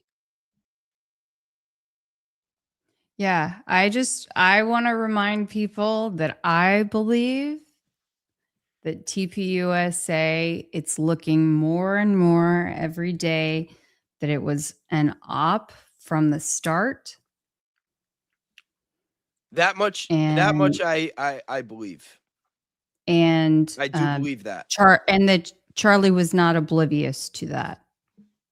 So I believe that too. And that's why I'm going to I've been on the continue to tell those stories. Kelly, you know, of all people, you know, because and a lot of the people that watch us and they see some of my clips and everything, because like if you just go through my Instagram, you might see one clip where I'm talking about Charlie being killed and another clip where I'm saying, prove to me he's dead. You know, I don't buy it. And those are both honest takes. And there is a level of flip-flop there, because I've been covering this case from day one, and there are so many anomalies and so many inconsistencies. And like I said, you know, I'll speak to somebody like Nate, and he'll give me his perspective, and it makes a lot of sense. And then I'll speak to you, and you make sense too. And it's just it's all about finding the evidence, ruling out the factors that we could rule out, like the idea that Charlie was killed with the 30-06, and trying to find the truth. But the problem is they've flooded the zone with so much misinformation, misinformation. And it's so messy, and it's, you know, and for me personally, as somebody who has found my faith and believes in Jesus and is a Christian, it's hard for me, not because like listen, I'm the first to say, I've been saying this the whole time, I don't know. I'm not going to be one of these people that believes that I know who Charlie was. I don't know who Charlie Kirk was. He wasn't my friend, wasn't my neighbor, wasn't my relative. I have no idea who this fucking guy was. I didn't even like him until after he left the board. You know, we had that tough talk. Yeah. Yeah. But But when I watch him speak and I watch all these videos over a long course of time, it's he does come off sincere. He does come off genuine. Like there's a lot there to make me believe in him. Not saying that I do 100%, but in order for me personally to believe that Charlie Kirk is alive, I would have to believe that he is just an actor from day one and that he was never even a real Christian. And there's not enough evidence for me to make that kind of judgment one way or the other. Does that make sense? Yeah. And you don't have to make a judgment, Like, one way or I'm the not other. like some It's like, I'm you know not how some I am. I scumbag love like Black Line everybody. Brief I that's gonna embrace everybody in my I say, come on in, y'all welcome yourselves in to my chit chat because I listen to folks and I welcome the dialogue. And you and I, we can talk for hours on end about theory. Yeah, and I've said the whole time that I do think that it's a coin toss to some extent, and I'm not sold. And I mean, when I first started talking to you, I thought he was dead. I said, yeah, there's a chance he's alive. And then after talking to you and seeing some other stuff, especially, what really had me changing my mind? And when I made that video saying, prove to me that he's dead, I don't buy it. It was because there were so many people that said that he was killed instantly. And then I saw the footage of them carrying his body and his arm moving and his wrist bending and his fingers moving. And he was moving. And then there were some people that said it could just be nerves, that it could be a side effect from all the blood loss. And I don't know. It was like Biden with the lighting on the collar in the shadow. I'm like, is that it though? Like, is it possible? Yeah, but I have to go with my gut in certain instances, and I have to go with my initial reaction. And the day I saw what happened to Charlie, he looked like he got tased. Like the way his body moved, I did not think he was shot. I thought he got tased, And it's just like I said, there's been so many anomalies and just so much weirdness with the whole thing that it's just tough. And as a Christian, I think like, okay, well, if Charlie was a Christian, would he have faked his death? And in my mind, it's no. Unless he thought that his children were going to be in danger and that was the only way to protect his children, I think he would have taken the bullet. And I say that because, like, I don't know if I was in those types of shoes where it's like, do I fake my own death and just silence myself and just cower and just avoid the storm? I feel like if you believe in God, you're going to stand on your Lord. Like, you're going to stand on your principles. You're going to keep going. You're going to put yourself in that danger. I'm with you. Man, I wish I could pull up the super chats. I see just because there is a super chat that had just come in. Thank you, Sam Savvy IQ. Kelly. Yeah, no, I'm gonna pull them up right now. We got a couple of them. We got Savage Casey, $10. Thank you very much. Newbie here, but here to stay for the fake and gay. Thanks for giving Free Think a place to remain. We got T Radman, $10. Thank you very much. This hearing is only for the prosecution to present enough evidence to show cause to proceed to a trial. In some states, this is done in secret as part of a grand jury. It's good to know that you got some people in the chat that know what they're talking about and they want to give the information. And I appreciate you for that. Angela, $2. Thank you very much. Little something to send love to all here. Yes. And Angela, she was silenced. She got exiled by one of my, no, not mean mods. I'm not even going to joke like that. But Angela somehow got her chat hidden for 3 days. And me, being the tech tard I am, did not know how to bring her back from exile right away. So we made it a new thing that when my mic is cut off and I go on my rants and they can't hear me, that they're going to start saying Angela in the chat, which I thought was funny. Apocalypse Now is a new member. Welcome. Thank you very much. We got Buddy Yogi, $5. Thank you very much. Jay Bray said the shirt can't be analyzed. 3 weeks ago on Scumbag Briefs at 2 hours, 34 minutes and 10-ish mark. Next day, Black said no news to talk about. Why? Well, for one thing, Black is a commentator. He does not know shit. He's not an independent journalist. He talks out of his ass. Says he And doesn't do he doesn't know research. he doesn't know what's going on.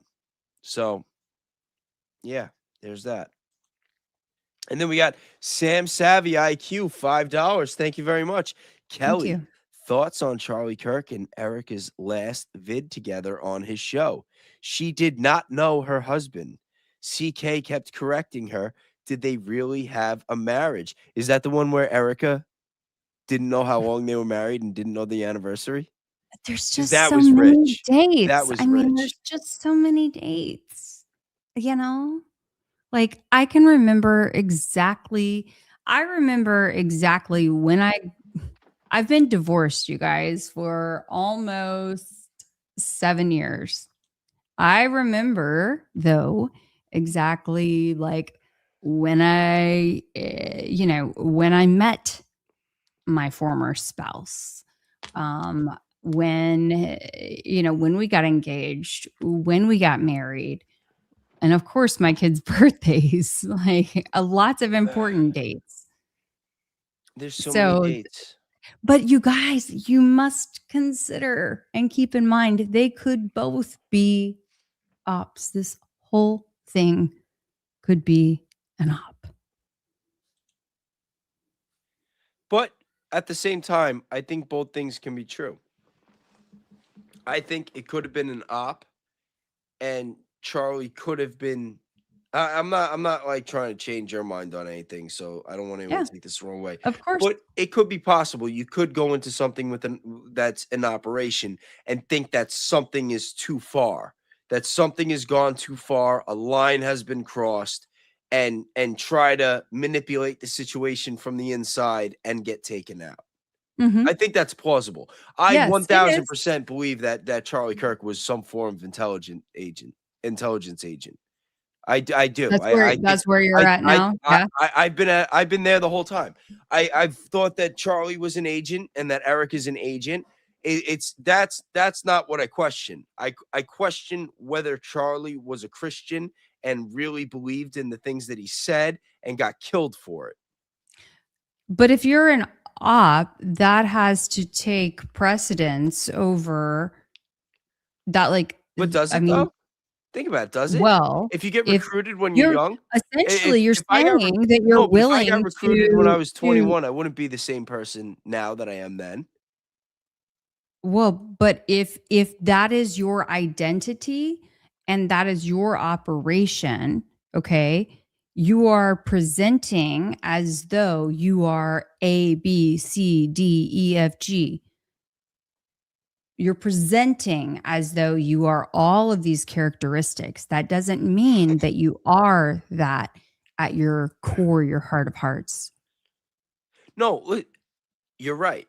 You're right. But if Charlie was in fact an intelligence agent, it doesn't mean that he was acting 100%. It doesn't mean everything was always in character. It doesn't mean that he really wasn't against the war and didn't love America and didn't love Jesus. Both things can be true. A lot of times you have people that they'll have certain characteristics and beliefs that make them fit the role. Because Charlie was so good at what he was doing, it makes it a lot easier to believe that he believed in what he was saying, because I feel like if he didn't, he would have slipped up sooner. Just look at Erica. Erica didn't last a month. She didn't last a month. Charlie lasted 10 years. But Erica didn't, in my belief, Erica has not lasted because TPUSA was not meant to last. TPUSA is meant to be shut down too. The operation itself is meant to be over and done with. That is my belief. That's a theory. And so Erica is the vehicle that will crash and burn the operation. That is possible. That's possible. I'm not going to write that off. I'm not going to write that off. But I mean, if Charlie was acting the whole time, like, I don't know, that's just kind of scary that he was that good. I mean, you're just like an actor in the movies. You're only seeing clips. You're only seeing, you're not, seeing the inner workings of this person. Even with the Kardashians, like, you see a lot of their life, but you're not seeing every single aspect of their life, really. You're seeing what they want you to see. Yeah, no, you have a point, and we've had these discussions, and I've thought about this too. It's just something to consider. And I look, I don't know it with 1000% certainty. It's just where my research has taken me. So, well, I can't wait to see more. For sure. Thank you. And that last video that you did, I told you it was fantastic. Thank you. Thank you. Well, there is much more to come. Much more to come. And that's where I'm like fully in my zone.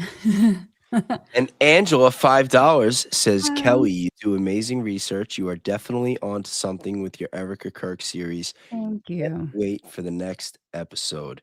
And neither can I. Thank y'all. Thank you. Thank you. Thank you so much. Really appreciate that. And I think that's a good place to wrap it up.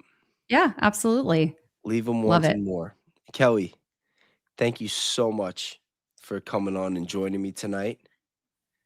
Thank you for having me. Sorry to keep you waiting so long. No, it's fine. It's fine. I was holding it down. It was all good. We had a lot of fun. Mama duty calls, but and thank you for keeping it lighthearted too. Like this was like a fun live. Like they're not all like this. Like a lot of times where we get into the nitty gritty, we cover a lot of dark stuff. It's tough keeping.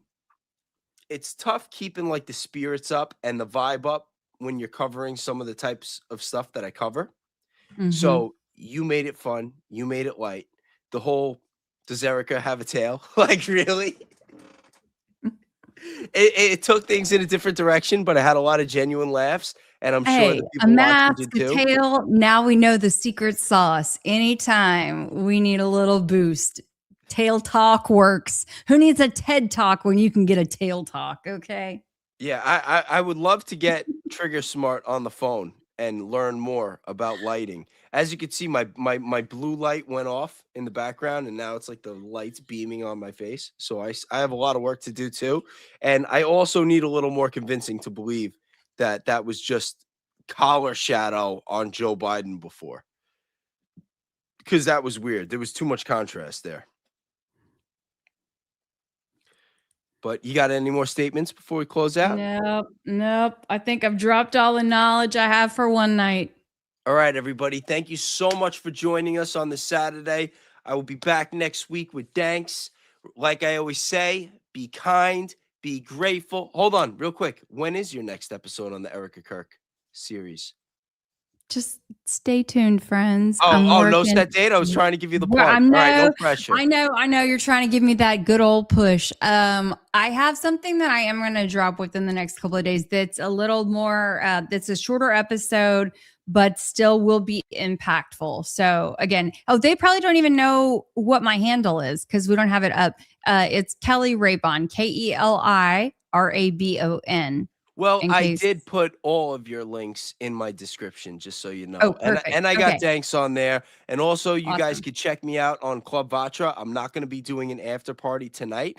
Sometimes I do after parties on my members only lives, but I'm also going to start doing them on my Discord. You could sign up with Club Vatra. We have different tiers, but there's a tier on there where there's going to be access to a premium channel, where I'm going to do after parties where you guys could be on the voice call with me. We did one the other week. We had like 15 people on there, and it was awesome. We were all on the phone for like 3 hours, and we got into all sorts of different shit, and it was a lot of fun. So I'm still going to be doing some after parties on the members only. Like I said, I had a very long day. I was up since 7 in the morning with the birthday party. And, you know, I need to get some sleep.